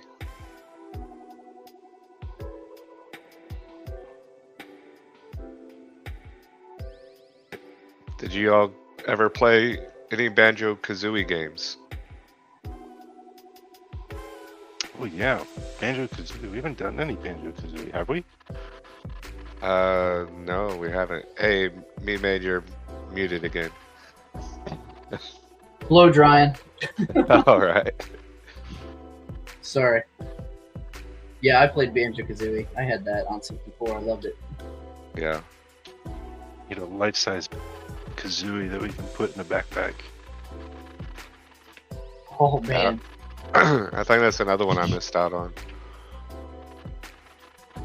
It was like a Mario 64-ish kind of game. Like, it was a lot of puzzles, and, like, you had to collect certain things. It was... The dynamic was really good, because there was a bird in the backpack, and you could, like, flip over, and then instead of, Banjo, the bear, would just be kind of like hanging on for dear life while it would run around. It was a lot of fun. That's cool. All right, base coating is officially done. Awesome. So now we're ready for some detail work, which that's what I look forward to. Cool, man. So do we have any modeling questions? Any painting questions? You guys want to have anything to ask? Go ahead and drop it in chat, and we'll make sure that it gets answered. Oh yeah. Or even tell us about your experiences if you've ever tried. Yeah, that too. Okay. Let us know what you're working on. You can drop it in Discord, and we'll show it here on stream.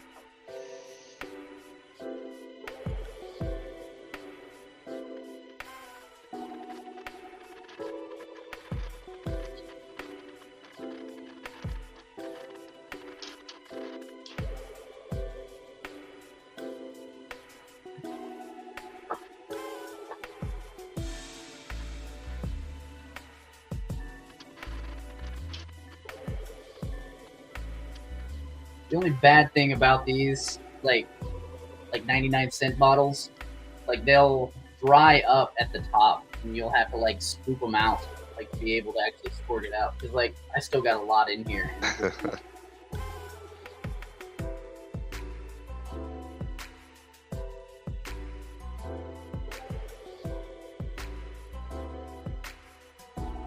Like some paint on it. There we go. Hey Fuzzy, welcome in.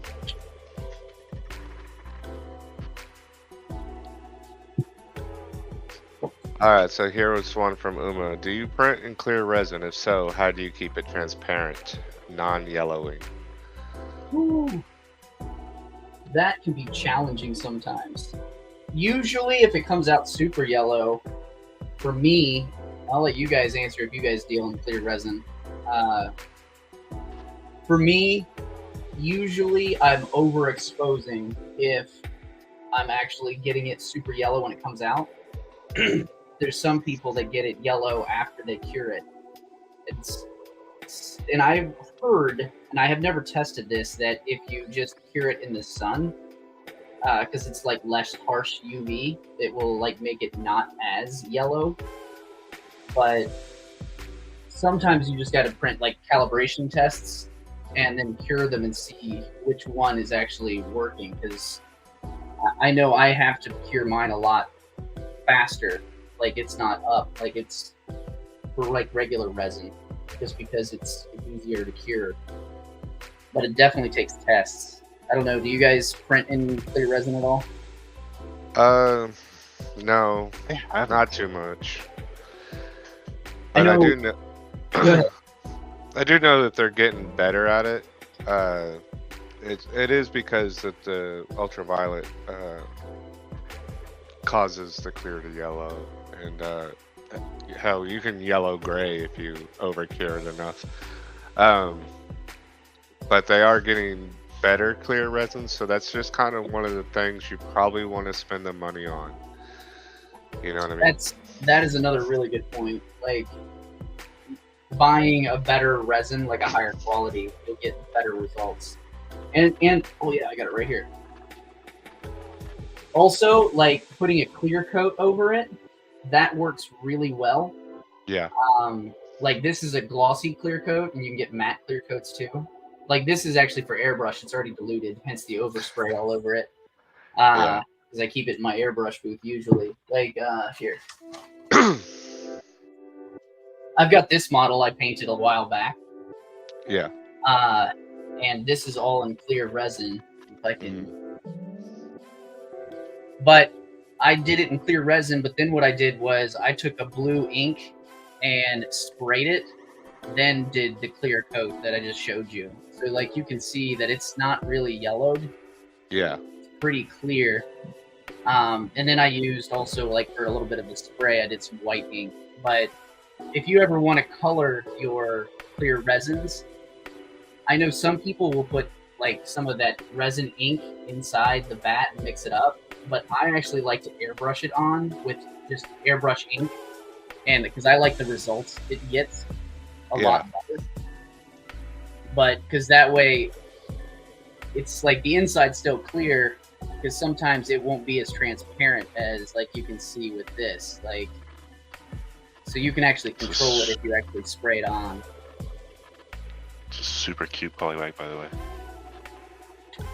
Yeah, and Sparky brought up a good point, is using like a nice UV clear coat on it will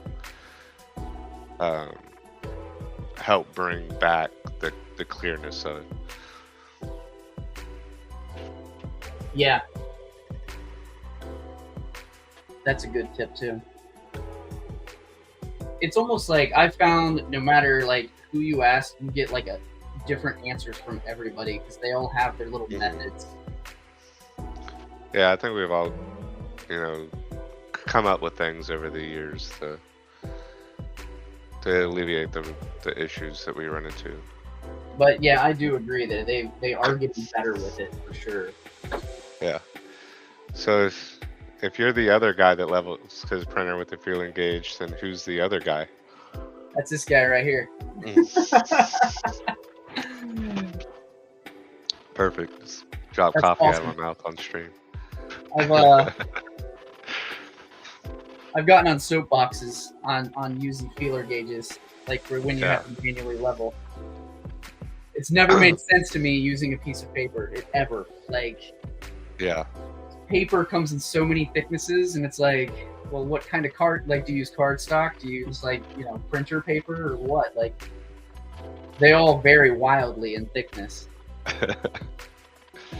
Yeah, feeler gauges are consistent. My glasses. But that's one good thing about having the bamboo is you don't have to worry about it. Yeah. I don't think I've ever had a bad first layer. I have. Oh, have you? Yeah, and it's sometimes it's been my fault. Other times it's just been something's just weird about it. Mm.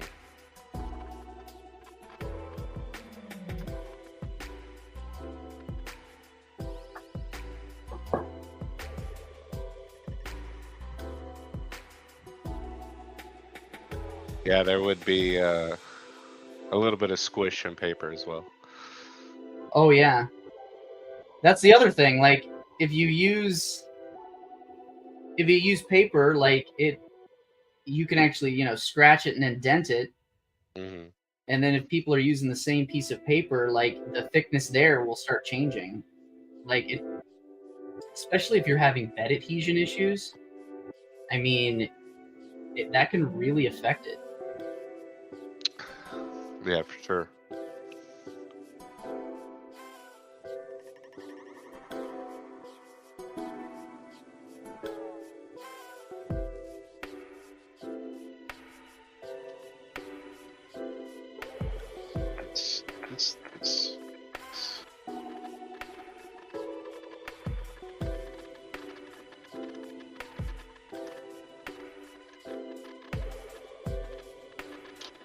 This is giving me flashbacks of this thing, like playing this with this system. I don't have my NES anymore.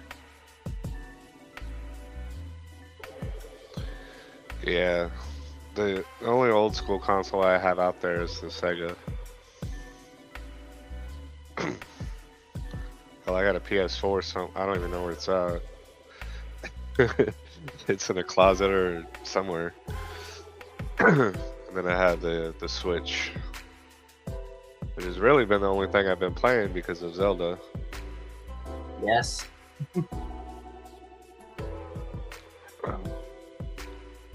I don't have a lot of time to play games. Usually if I'm traveling or something like that, I'll take the Switch, and then my boys are like, oh, and I'm like, nope. I'm on an airplane or I'm traveling. I'm like, I need something to do in a hotel. Mm-hmm. but I took a time off of work back in June. I think that's when we got it, and I played that for a week straight. Yeah. I'm still trying to beat it. There's a lot. Yeah. I mean, you can get caught up in all the side stuff for sure. Right. I have a question. And I'm a completionist when I'm playing games, which makes it hard these days. Yeah. But like, All right. Just a second. All right, See you, Maker Maker Beast. We'll see you next time. Thanks for stopping by. so yeah, You're a completionist when it comes. yeah, to like games? I know, like when I got into Tears of the Kingdom, the first thing I did, like with hardly any hearts, I'm like, I need to unlock the entire map first, and then I'm like, I wouldn't get that. I'm like, Yeah. all right, now I can start on the shrines. I think I've got like 80 some shrines. Nice.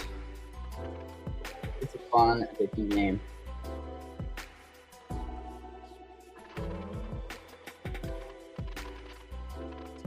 All right, we're getting there.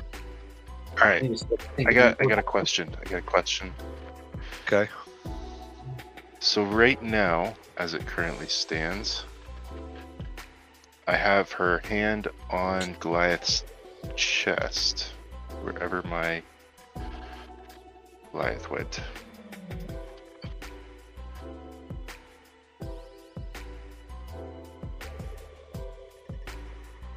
Actually, just take this over. Hold on, let me grab him together real quick. Okay.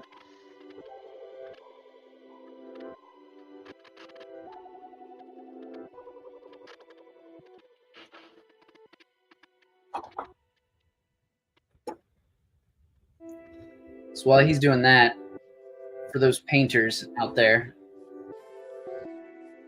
one way to like, my paint wasn't thin enough, but I didn't want it to get super thin because I didn't want it to fall into the cracks here. But a good trick is once you've painted it, you can still see your brush strokes.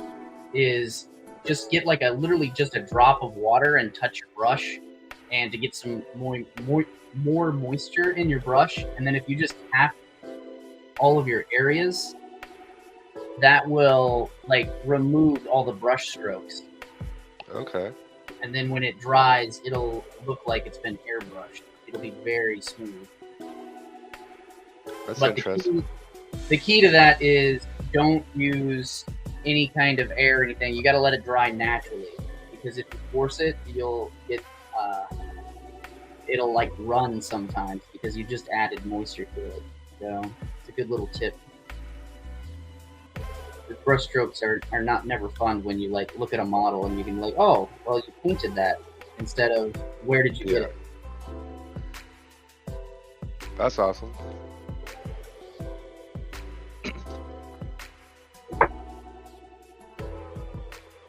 Right now, strangling Goliath. That's great.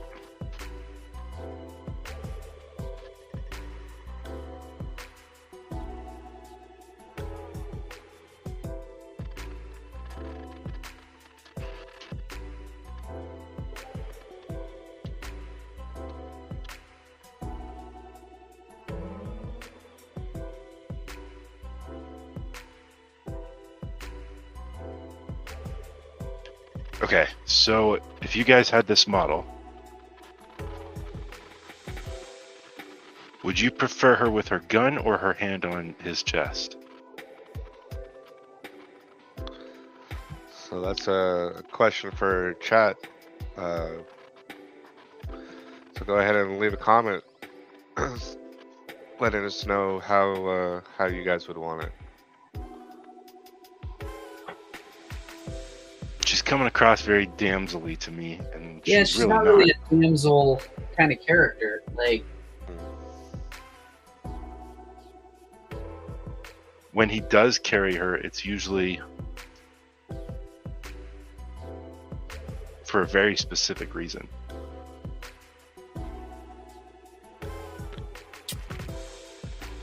Like getting down off of a very tall building.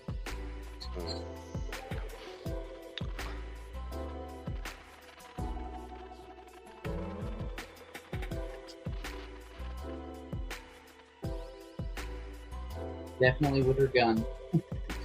All right. I think that's the most logical.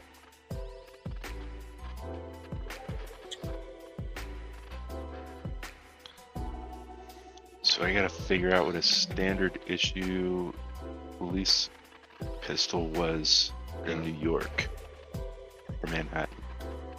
Hey, no worries, Karen. I still haven't got to watch the show.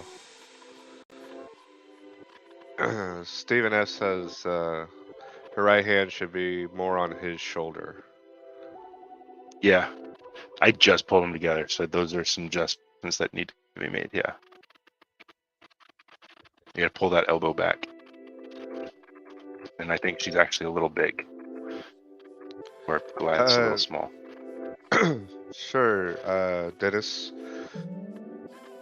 Can we full screen Goliath there for a second? Oh yeah.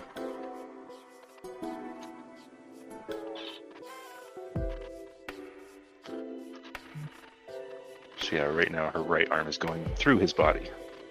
Yeah. Yeah, I don't know what would be a. Yeah. What if they were going towards the danger, like she has the gun like pointing out or something? Or wrapped around him. Put it in her right hand. Yeah. Shoot, is she right-handed or is she left-handed? That's a good question. Come on, gargoyle experts. I need to know. Right arm around the neck.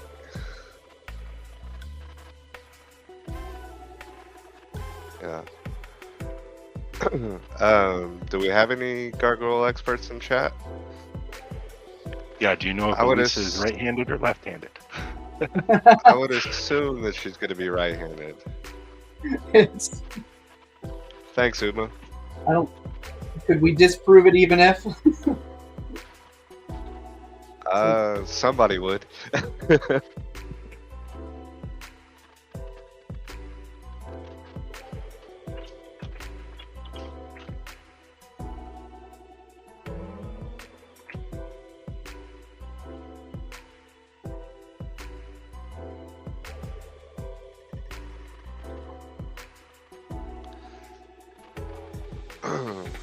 All right. Well, let me see.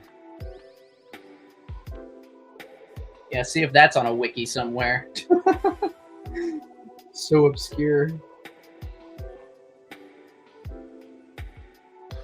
Yeah, right hand holding the gun.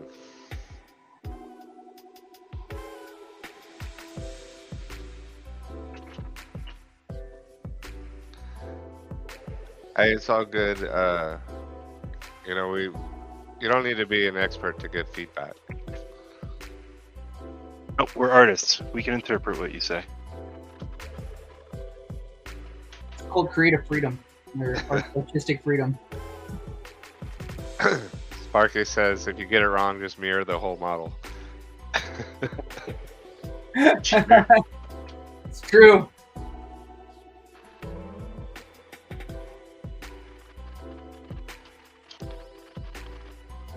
Uma's got to pick. Can you drop it in the Discord, Uma? Maybe just in like general chat.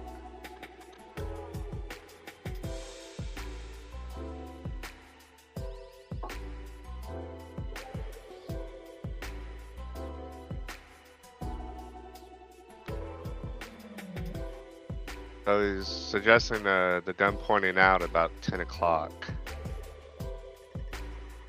Oh yeah, I can see that. Yeah. All right, let's get a mock-up in here real quick. We'll figure this one out together.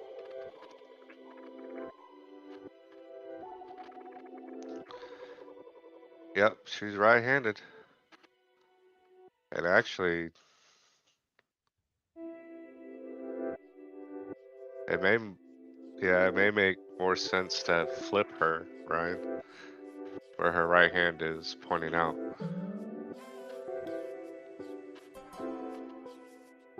Except well, yeah, okay. Let's give it a shot. That way she doesn't shoot She's his still wing. she's still all in pieces. Yeah, that's always a possibility.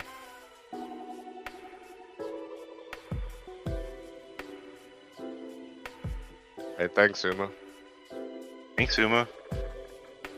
What do you think? Like something like maybe right here? Or we could... Why are these just not separated by now? Split. There we go.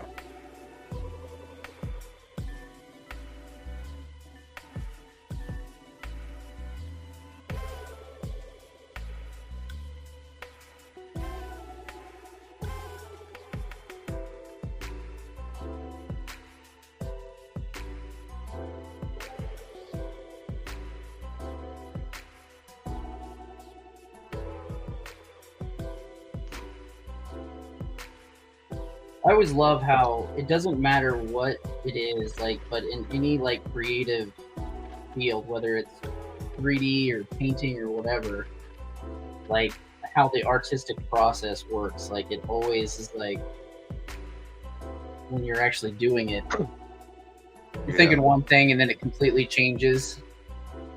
Yeah, it's never a straight line, right? Never a straight line.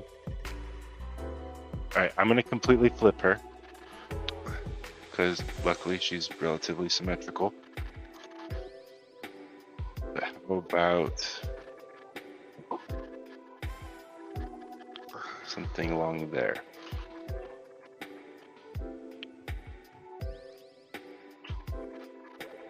Yeah. It makes sense because a top would never point at something; they always point it down. So it's like down at her. So maybe we need to get this arm a little bit more. Oop. Away.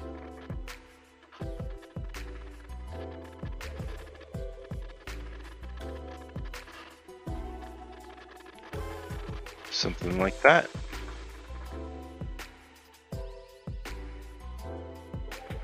Looks good.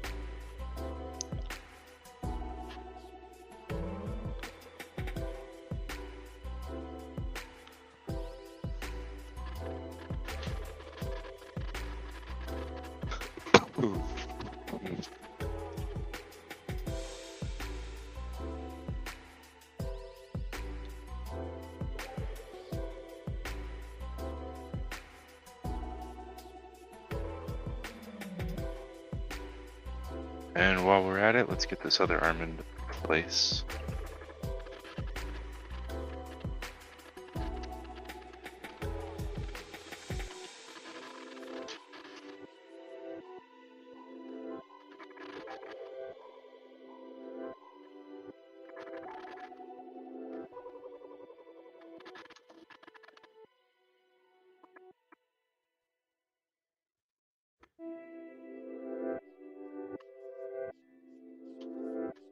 All right, Fuzzy. We'll see you next time. Thanks for stopping in. See you later. Thanks.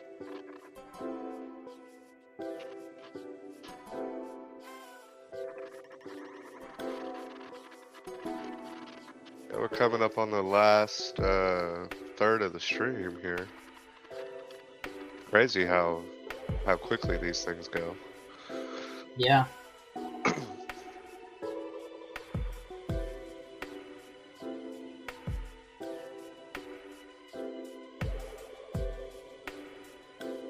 Anybody else have any other questions for us? You want to talk about your projects or anything you guys got going on?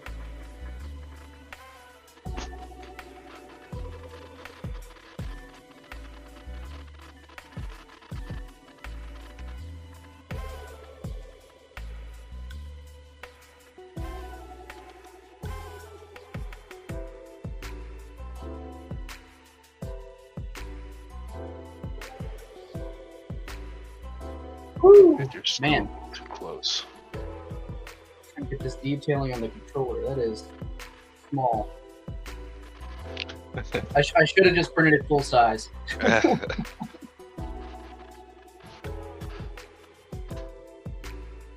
a lot of holding my breath. Just a little update on the Fangs leaderboard. We are about 330-ish points away from taking the next spot. Was everybody able to go on and like and follow and download all the free models?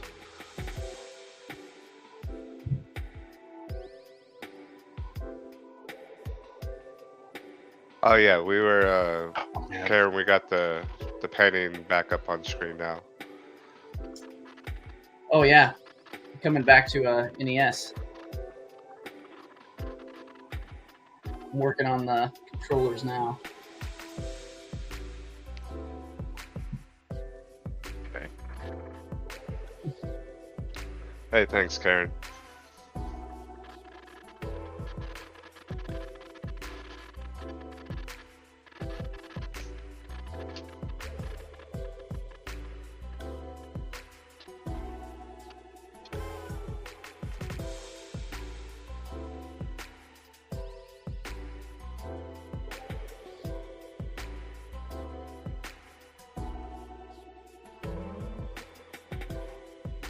Hold on.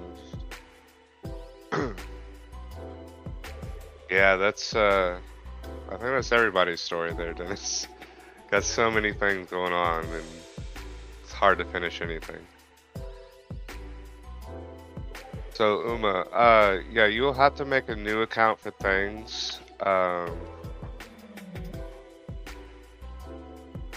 So sign up for your things account and you'll have access to the models the first week, but considering you're on the Patreon, you'll have access to everything anyway via Patreon and the website.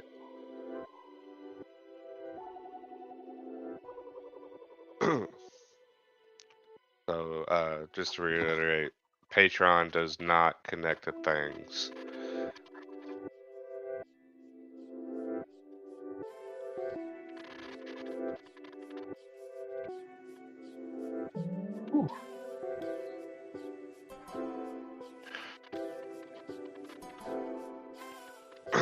Alright, fixing that arm I think made this a lot better. If you get with Ryan after the stream, he can help you sort that out.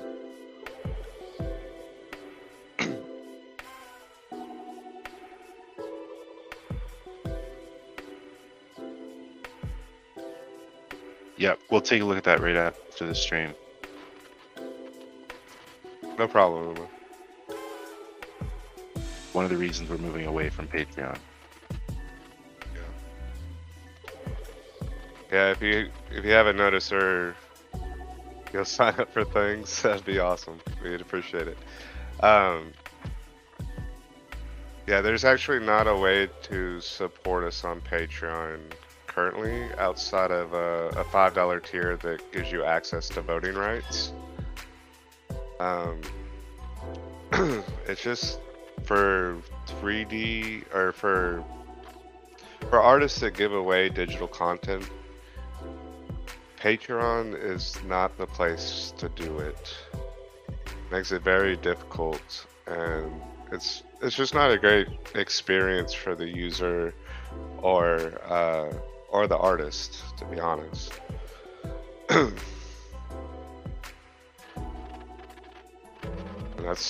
that's really why we've fallen in love with Things. Things has been great. You go there and you can see exactly what we have to offer. So it's been really We're nice. partners with Things, and yeah, they've really built their whole membership system for artists like us.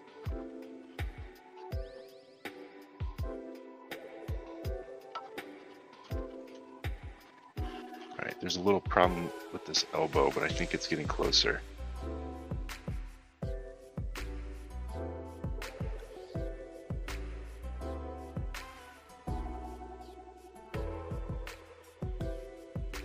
Trying to hurry up on these controllers and everything because I want to get to the good part where I beat this thing up. Yeah.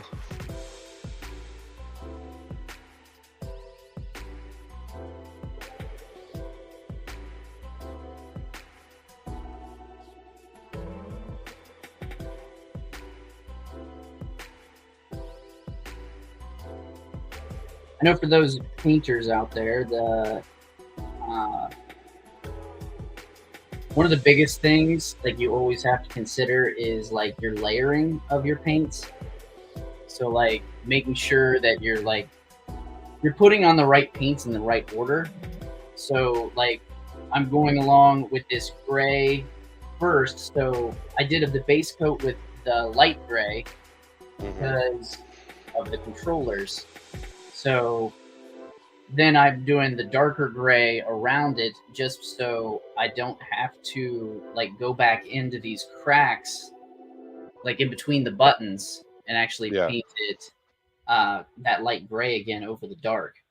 Then my last step will be the purple buttons, just so I can just get the edges of it. So if there's any cracks I miss, I at least got that dark gray right there. So it's like layering things is like vitally important. That way you're not having to keep like getting right up to the edge, because it's always easier when you like cover the whole model in your base color and then you paint on top of that, because you have to go like edge to edge. Like I just paint what's light gray when everything could be light gray, and then I just paint on top of it, because you can layer your paints, especially when you're doing thin coats like I'm doing. I'm doing really thin coats.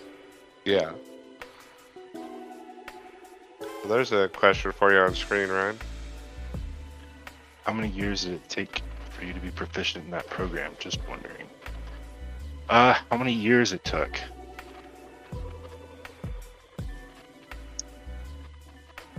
Really, if you sit down for a couple hours a night, you could be pretty proficient with it in 6 months. I mean, the rest of it is based on your art skill and really has nothing to do with the program itself, because ZBrush itself is actually built by an artist. Holy cow, what did I do? Got some flip normals. Yeah, a whole bunch of stuff flipped.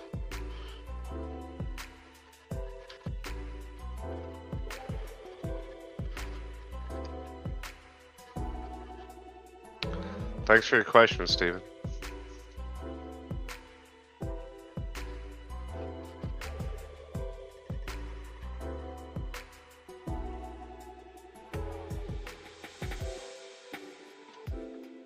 Okay. It's odd.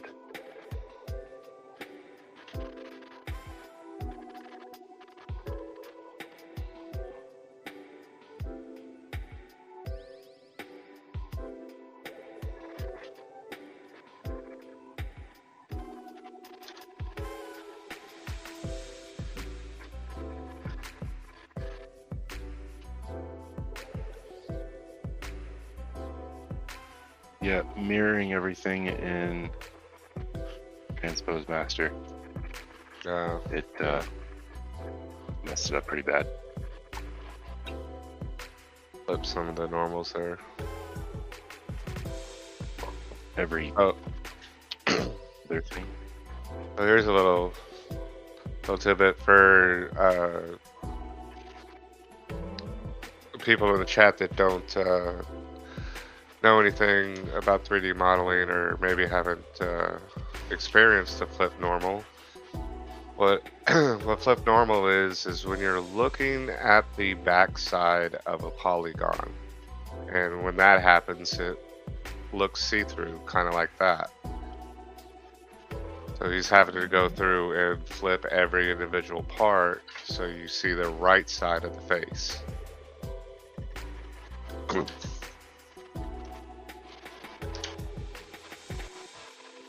A good example of that is like when you're in a video game and you go through the wall and you can still see through it. Like you can't see the wall anymore. Like that's the normals. Yeah. Yeah. I remember that being a huge pain when I did 3D modeling. Yeah, it's In Maya, it's not such, lots of problems. not such a big deal in ZBrush. They make it really easy to fix the issue. But I don't think I've ever seen Transpose Master flip the normals on everything like that before. Because I used a deformation. Oh, you did Now we just get the real tricky thing. gotcha. We get to look at the artwork inverted. And there's an art tip. Ever wanted to see what's wrong with your model? Just mirror Flip it. Yep. Flip it, mirror it, turn it upside down. Every problem will jump out at you. Okay. Yeah, Karen. Here's one for you, MeaD. It seems that Focusing. focusing. I think you ended up painting off screen a little bit. I do that. Sorry, I get in the zone. It's hard. I do this all the time. I'm sorry. It's all good. Thanks, Karen. Yeah, call me out on it for sure.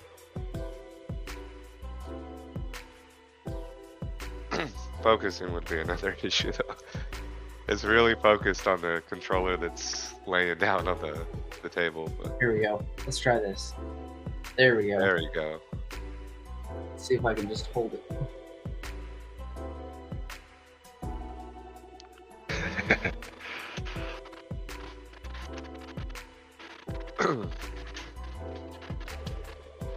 Alright, so I guess now I gotta make a pistol.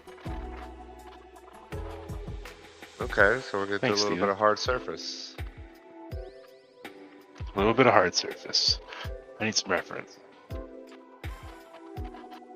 Do we Give me just a minute while I collect some reference. Does anybody know what pistol she carries?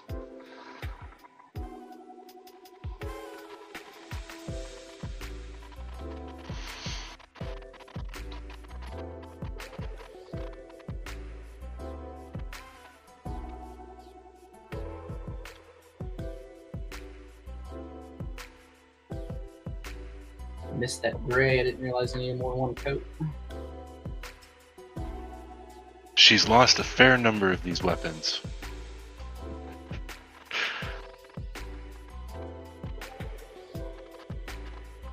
That's the first thing that comes up. There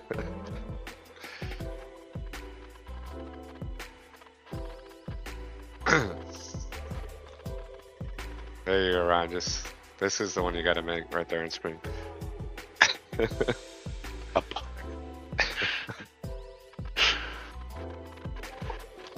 Yeah, it does change a lot.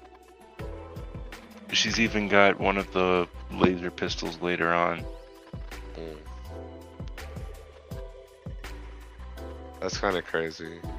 I mean, what was the show? 3, 4 seasons? Yeah. I would probably just give her a Glock.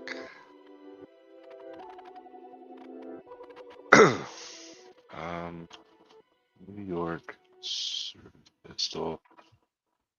Yeah, you could try that.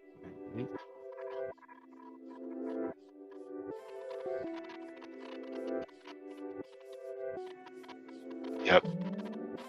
That was the exact one that I found. That's just a very generic pistol, so Yeah. give her that one.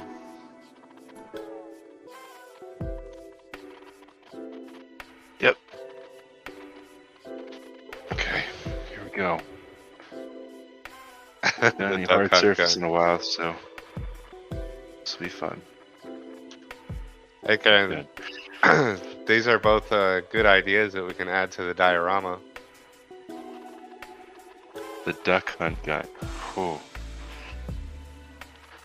I'm writing that down, don't worry. And the super scope. Can't forget about the super scope. Super Scope was awesome. With that Yoshi Safari, was it? Yeah. Even though the duck hunt gun was normal Nintendo, was it? The first Nintendo. But that doesn't Yeah. mean it can't be there. Donatello could figure out how to make it work. There you go. So in 40 years, Steven has not beaten Mario. Which Mario? Super Nintendo Mario?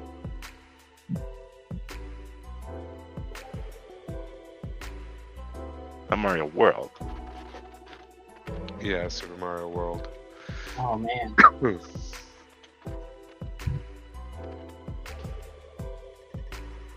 Yeah.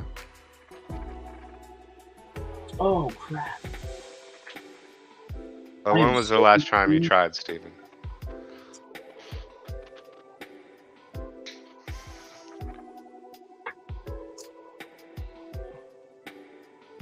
Forgot the buttons are the other side's lighter. Oh yeah. I'm just in the zone of painting buttons. Yeah, it's a really light purple. Like a purplish gray, and then two of Yeah. them are purple. Yeah. Artistic liberty. Yeah.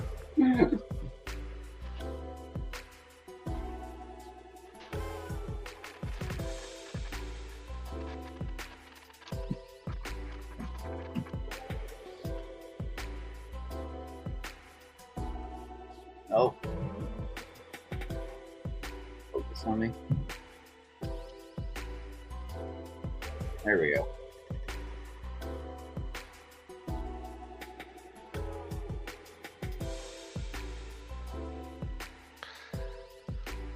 Hey Karen, thanks for going through and downloading and liking the models.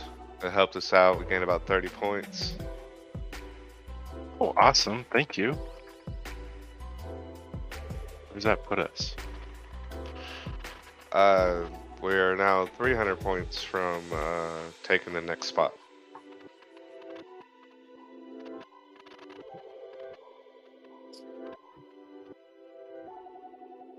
Which puts us about 600 points away from the next prize level.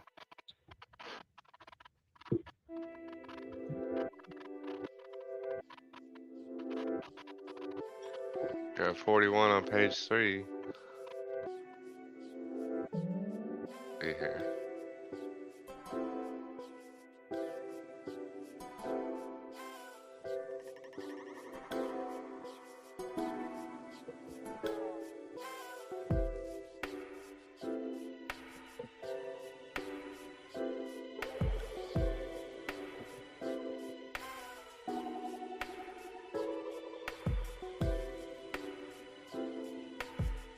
There we go.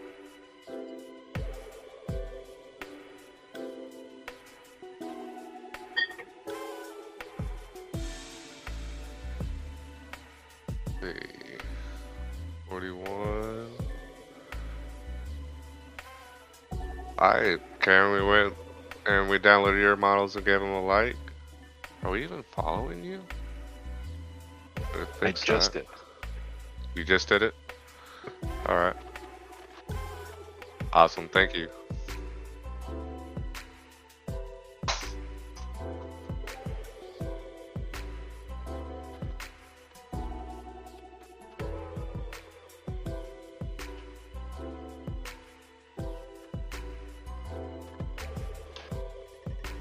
Alright, this is gonna be a Boolean mess.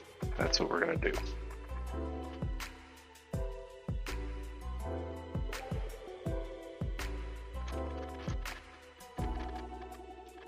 I don't know how accurate I really want to make this.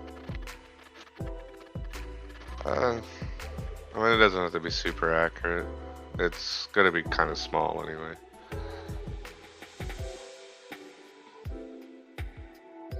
Hey, no problem, Karen. Thank you.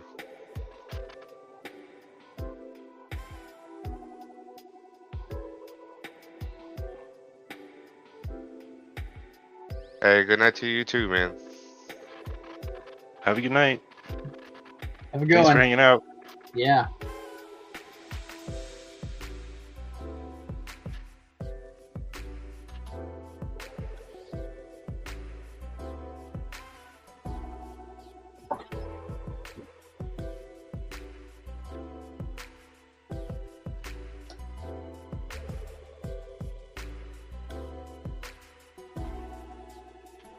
Here we go. You never know that I messed up that.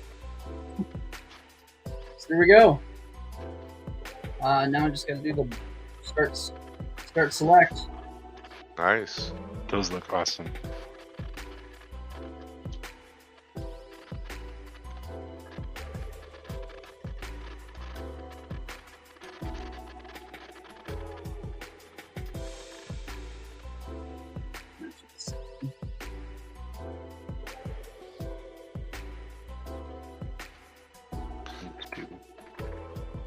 Have you thought about what you're gonna do for the basically the labels on the cartridges?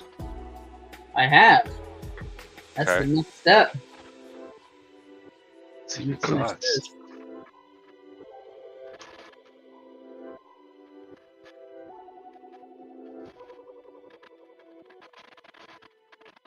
I just need to get this. The rest I'm hoping is going to go pretty quick. Yeah. I desperately want to get like a beat up Nintendo by the end of this. Not to put you under the gun, but we got 38 minutes left. I got it. I work good under pressure. All right. So Karen asks, have you ever tried using a Poppet as a paint palette? Yes, I just got some. Somebody actually sent me a like a TikTok and said like I had to try it, and I don't know where. Oh, I was washing it. I don't have it with me.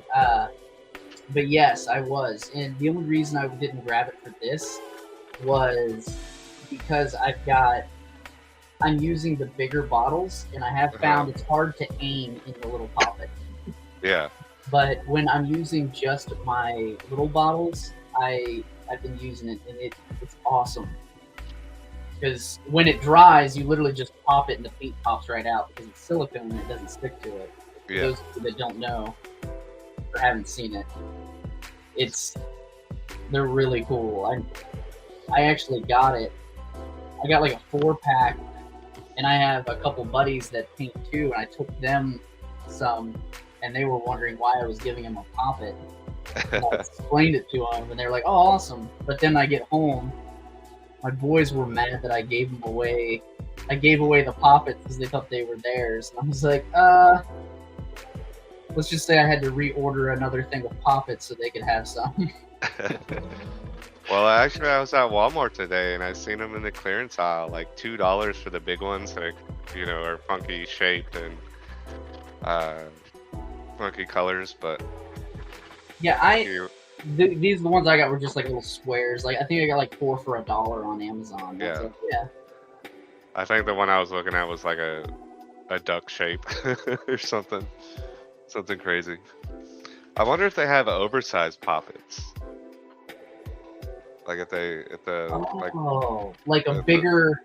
Yeah. I bet you they probably do. I never even thought to look for that. That would make more sense. Yeah. I mean, I could make a mold. Do a silicone mold of it. Yeah. It's not a bad idea.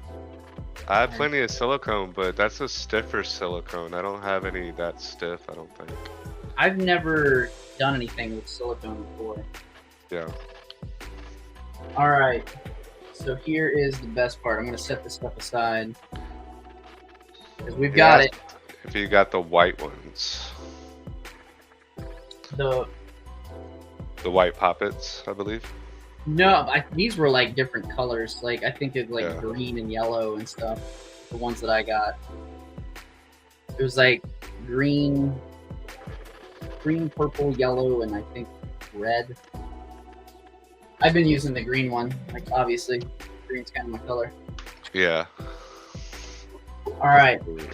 So I took my calipers and I actually measured the label, and then I jumped into Photoshop and I printed out.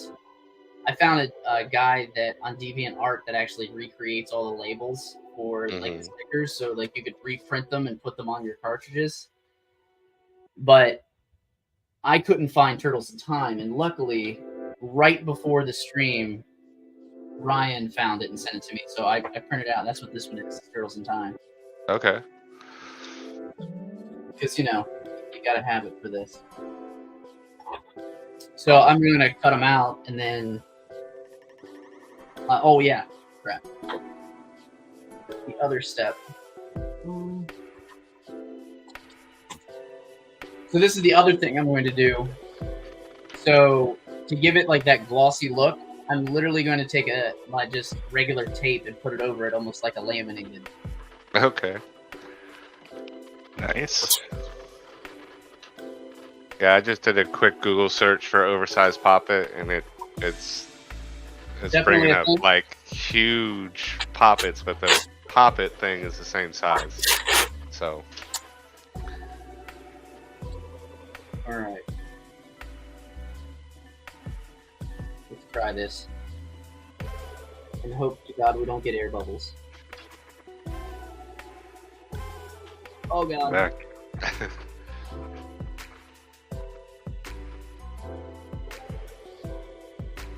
Get a little crease, but it's in between the labels. yeah, it's fine. Just add some character anyway. Yeah, so I forgot, yeah, I got F-Zero. I used to love that game. Space Jam, not Space Jam, NBA Jam. You ever play that? NBA Jam. NBA Jam? Oh yeah. Yes. I love that. With the like playing as you can play as the mascots. Mm. Or that was one of the first games that had like the different like cheat codes with like big head, like you're playing the court and like all the little guys and they've got giant heads. Yeah.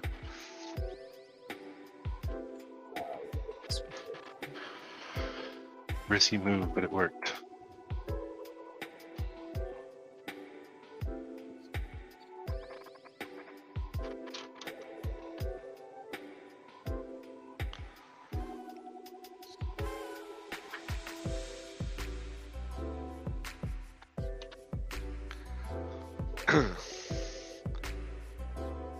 Steven asks, no squeegee?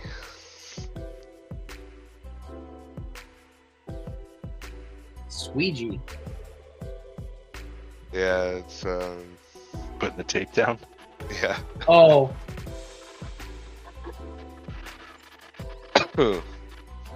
I've got one, but it's got resin on it. Awesome. Glad you got your printer worked out.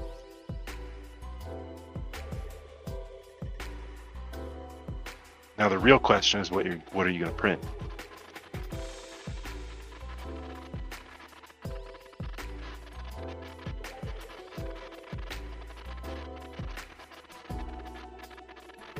Oh, this one's not sized.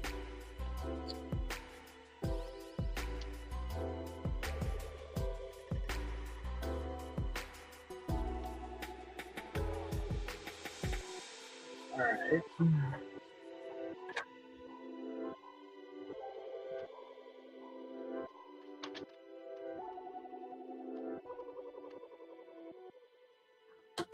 All right. Hey, Uma, thanks for going through and downloading everything. That's amazing. Wow, you really went through it, liked and downloaded. Thank you very much. Thank you.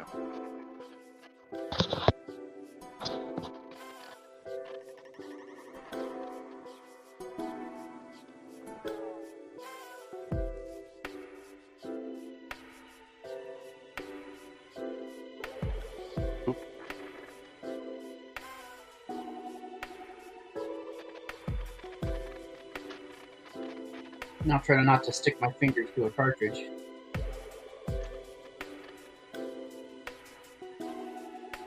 There we go. So dark helmet.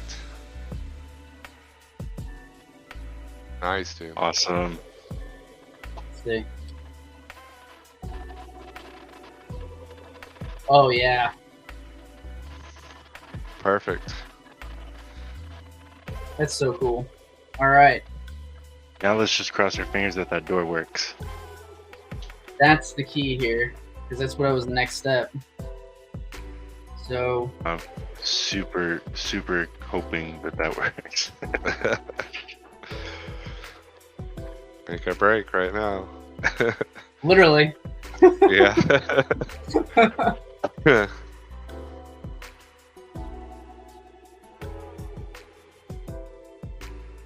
Okay.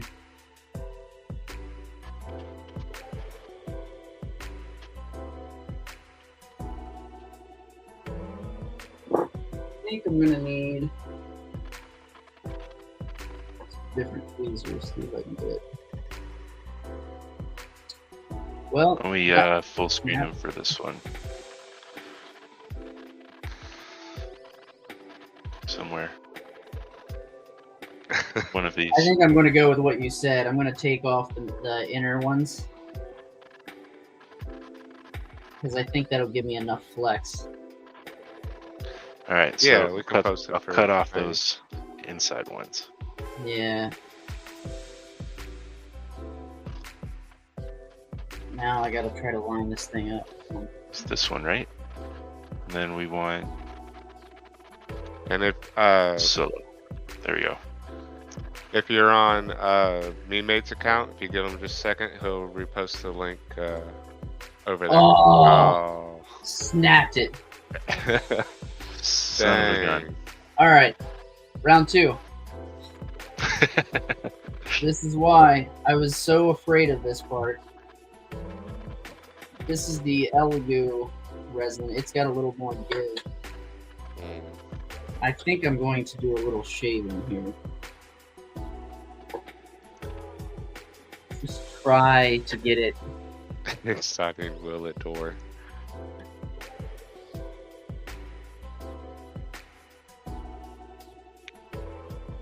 I can open those hinge tolerances a little bit more. Well, and also, like, I printed it smaller, so, like, Mhm. I would be more curious to see if your size, like, your original size works. Like, it's just, that's a ton of flex for, like, resin. That's the only problem. Can you? No, probably not.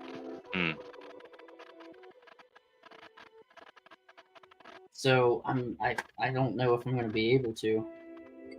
Actually, what I might be able to do so that you don't have to flex it is that top half, just split that whole piece off and make it a cap. So you just set it down in its groove and then cap it. Ah, I see what you mean. Yeah, that might work. Or it could even, if it is, what if it's just a stick with a ball on it? So it's like a ball and joint. Yeah. So it'll like, both sides of this would have the ball.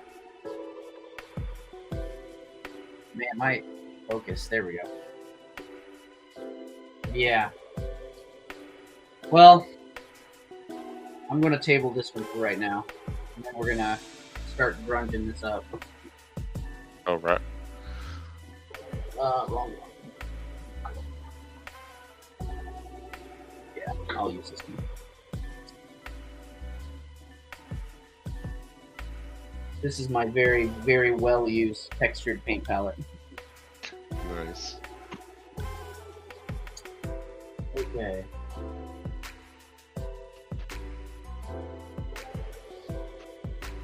So,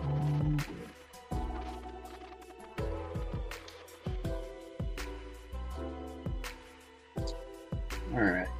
Well, it's mixed back. That's the only thing about these dropper bottles. You really have to mix them good.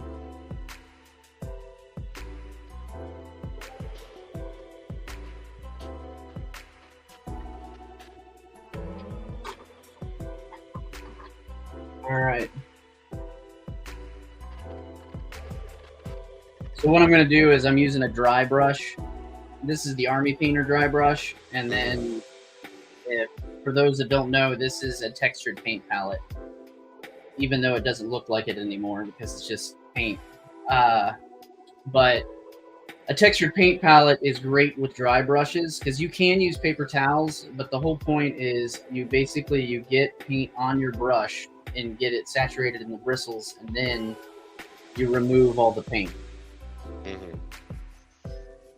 So, like, because I make these with like a bunch of different textures on them, but once you've got all of it done, like all of the paint off of it, you kind of test it on yourself. See if you don't see much coming off, you've got it. So now I just kind of start to like really dirty it up. Okay.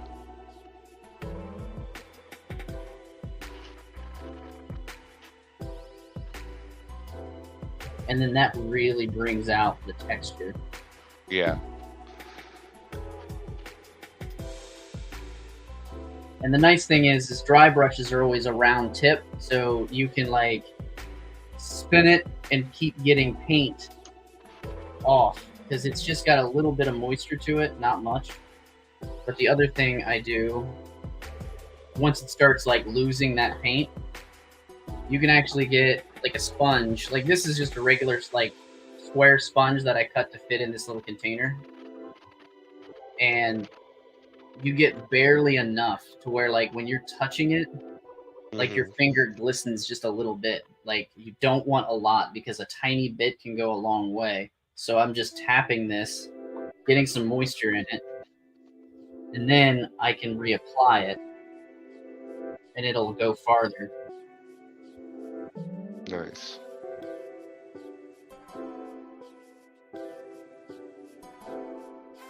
But the cool thing is when you're doing this stuff, like layering different things. Because right now I'm using a really dark brown, and then I'm gonna like I'll use like a tan, and then probably just like maybe a little bit of orange for like if there was some rust or something.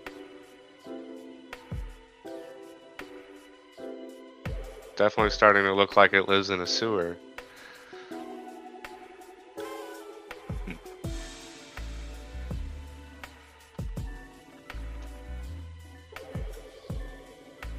I think when I'm done, I might actually, we've got 10 minutes. Okay, we can get this. I might just skip a step. We'll just use the brown for right now. Cheeto dust. Cheeto dust. Oh, man. That's a good one. Oh man, I left that that last comment up forever. I was so like focused on watching you paint. We'll really bring out the Inspired logo right there. Yeah.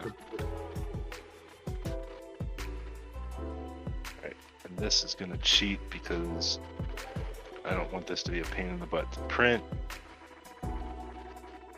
So we're just gonna touch it to the guard there. No one can tell, Yeah, right? now you see, we're starting to get really messed up. And the key to when you're like dirtying stuff is just be as sporadic as possible, because like if you focus in one area, like you don't get a really great result. Yeah.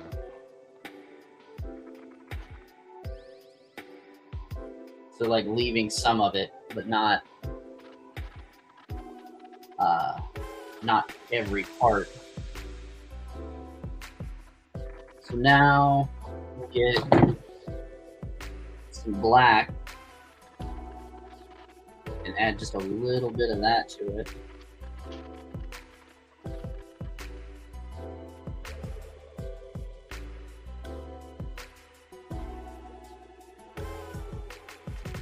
Black goes a long way. Yeah.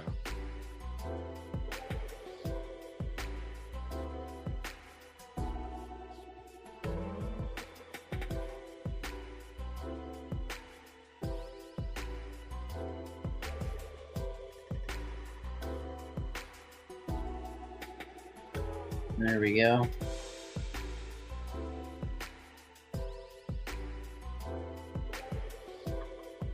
All right, you said Cheeto dust. We'll try it mixed in, because I just think that's funny. Let's get that. And we'll get a little bit of orange in it too. Oh.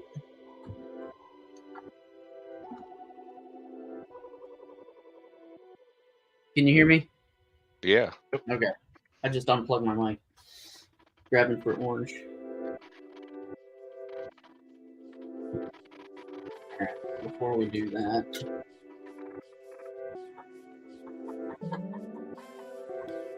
There we go. Yeah, pretty close.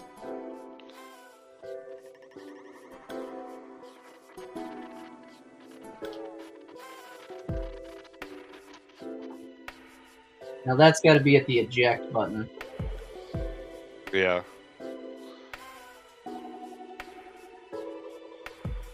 Here, we're gonna switch.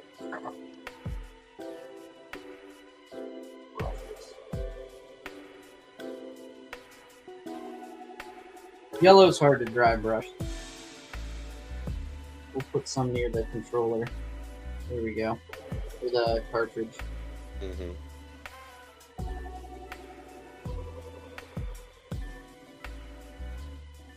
There we go. Nice. Cheeto dust. That was a great ad.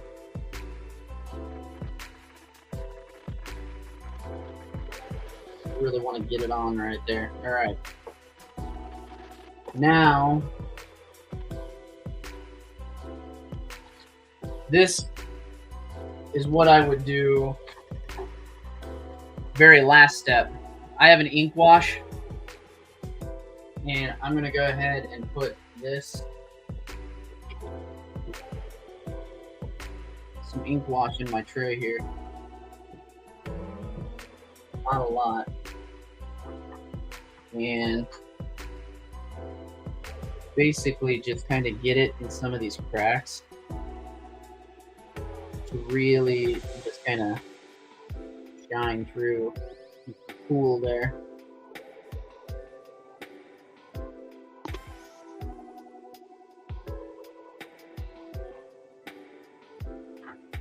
Then What's it? I want to go with this. just dap it with a paper towel, so I let it get into cracks and try to pick up the rest of it. So what's that wash made out of? It seems to bead quite a bit in your cup there. So this is matte medium and distilled water and a bunch of black ink. Okay. So like I make my own. Like I have other ones that from like Vallejo and like Citadel. Yeah. Like Citadel makes a really good one, but like because I could even start using some of that too. Like it gives you different effects. So, but it's really good to just kind of get in cracks. To really like, so it doesn't still look like it's brand new. Yeah. And I just like to get it along the edges where like the dirt and grime would get stuck. And then when I'm done, I'll go ahead and take my paper towel here and just kind of wipe, because you'll also get some cool like streak looks. Mm-hmm. If I can focus, come on, there we go. There it goes. So you can Yeah, see, you can even take your finger, it doesn't matter. But now we've got a really beat up looking. We were ignoring the front though, so let me get that. Where did I just? There it is. Let's get some of that. There we go. Nice. Looks great, dude. There's our beat up NES. Pretty cool, man. But I'll just do the same thing to the controllers, but I don't know who said the Cheeto thing. But Yeah, a little extra Cheeto on the controller.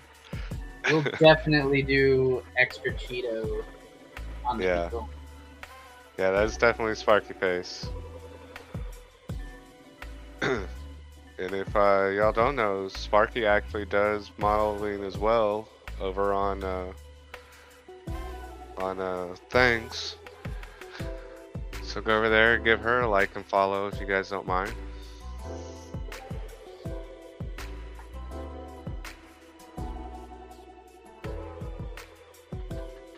Oh yeah. Extra cool. Cheeto. Extra Cheeto. I did it real heavy on that, so then we can go back, get some of that brown again. That's all we do.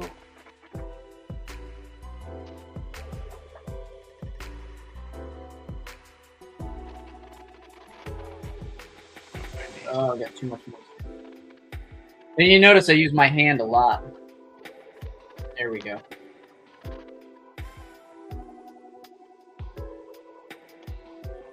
Dirty it up.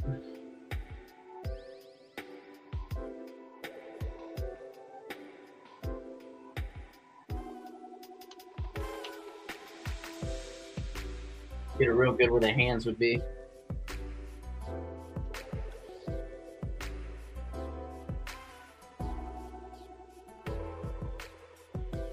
Hey, no problem, Sparky. All right. I think I did it in 3 hours. Got Yes, coming you right did. in. You got Boom. 2 minutes and 30 seconds left. There we go. Amazing, dude. But I've got these. Yeah. Where did I put my wire? Here we go. Where's my snips? I would say it needs to be about that. Just barely far enough from the couch to the TV. Yeah. Where you have to like lean over on the couch to play. Yeah. Ever so slightly. So I would probably just kind of flatten this out. I still have to drill this out a little bit Yeah. to make that fit, but it would go up there. And I do believe it Just- did fit. It's a pistol without a safety. There we go.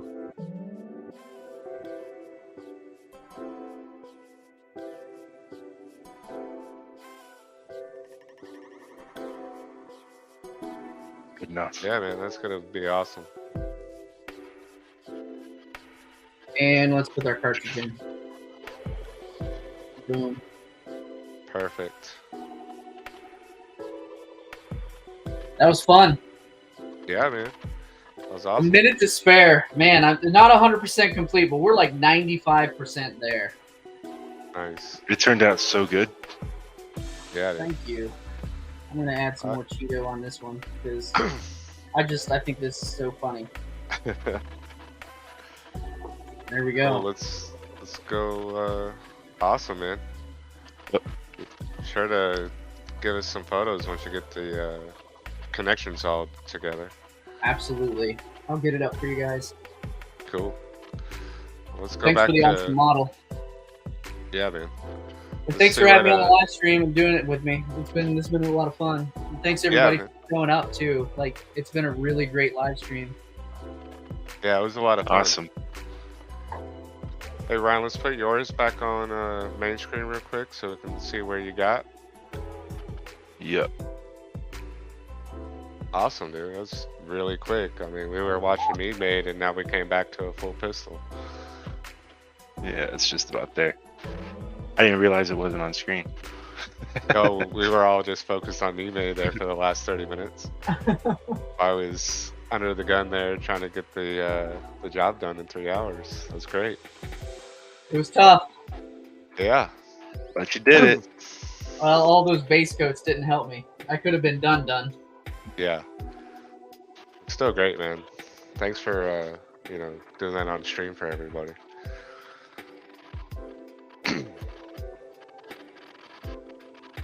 The lights turned out really good. Yeah, man, it's looking great.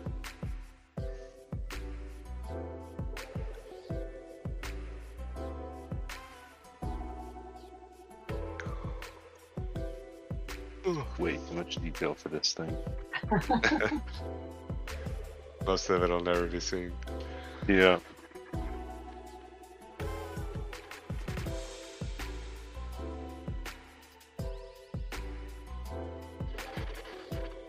Nice.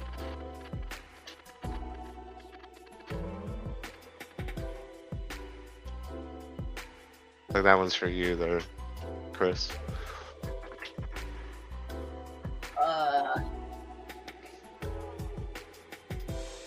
Oh yeah, if you guys want to, it would have to be something like this, like something small, like it's gonna be easy. Yeah. But yeah, we could. That could something I could absolutely do.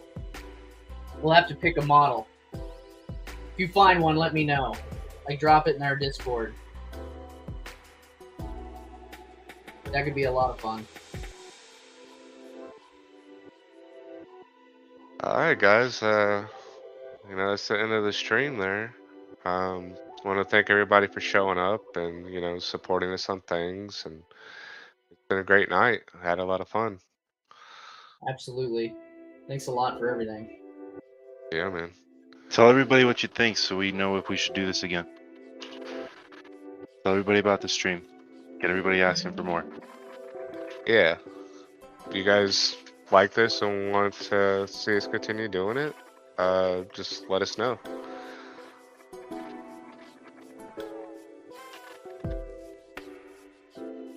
Can't wait to see Actually, that model done. yeah, it's gonna be awesome. I don't know. Oh, is this the last stream for Goliath, or are we doing one more? We're pretty much at the key phase. Yeah. Key and cleanup, and that's really not the Um, most interesting thing to show. No. I could be touching it up during our next stream, but Yeah. really I'm pretty sure everybody's going to be more interested in seeing Hellboy. Okay. Yes. Okay, so next stream we're gonna start Hellboy, and I'll be the one sculpting Hellboy. Can't wait. So it'll change. Ryan will read comments and keep up with y'all, and I'll be focused on making Hellboy. So that should be a fun stream, and you'll get to see the model from the very spear on screen to. I don't know how far we'll get because I'm not as quick as Ryan, but maybe we'll get a full blocked out Hellboy in the first 3 hours. We'll see. He might be missing I hands believe and in you. feet. I've always saved those for last. But Well, he's got hooves. yeah, that's true. Hooves, and he's got one huge hand. That'll be fun to make. So Oh man, that's gonna be good. yeah. And Or then does he maybe, have hooves? Now what I'm thinking, does he have hooves? you know, I think I've seen art with his. I having know hooves. I've seen art, but I don't know if it's like the typical. But it's whatever you go with. Yeah. And Yeah. if there's a pose of Hellboy or something you guys want to see, drop it in Discord. You know, give me ideas. We'll see where we can go. Awesome. All right, it's been fun, guys. Yeah. All right. Thanks for tuning in, everybody. Thanks, guys. Thanks for everything. See ya. Thanks, Mr. MeaD. You are welcome. Thank you. It's been a lot of fun tonight. Yeah, it has. Good night, everybody. See ya. Bye.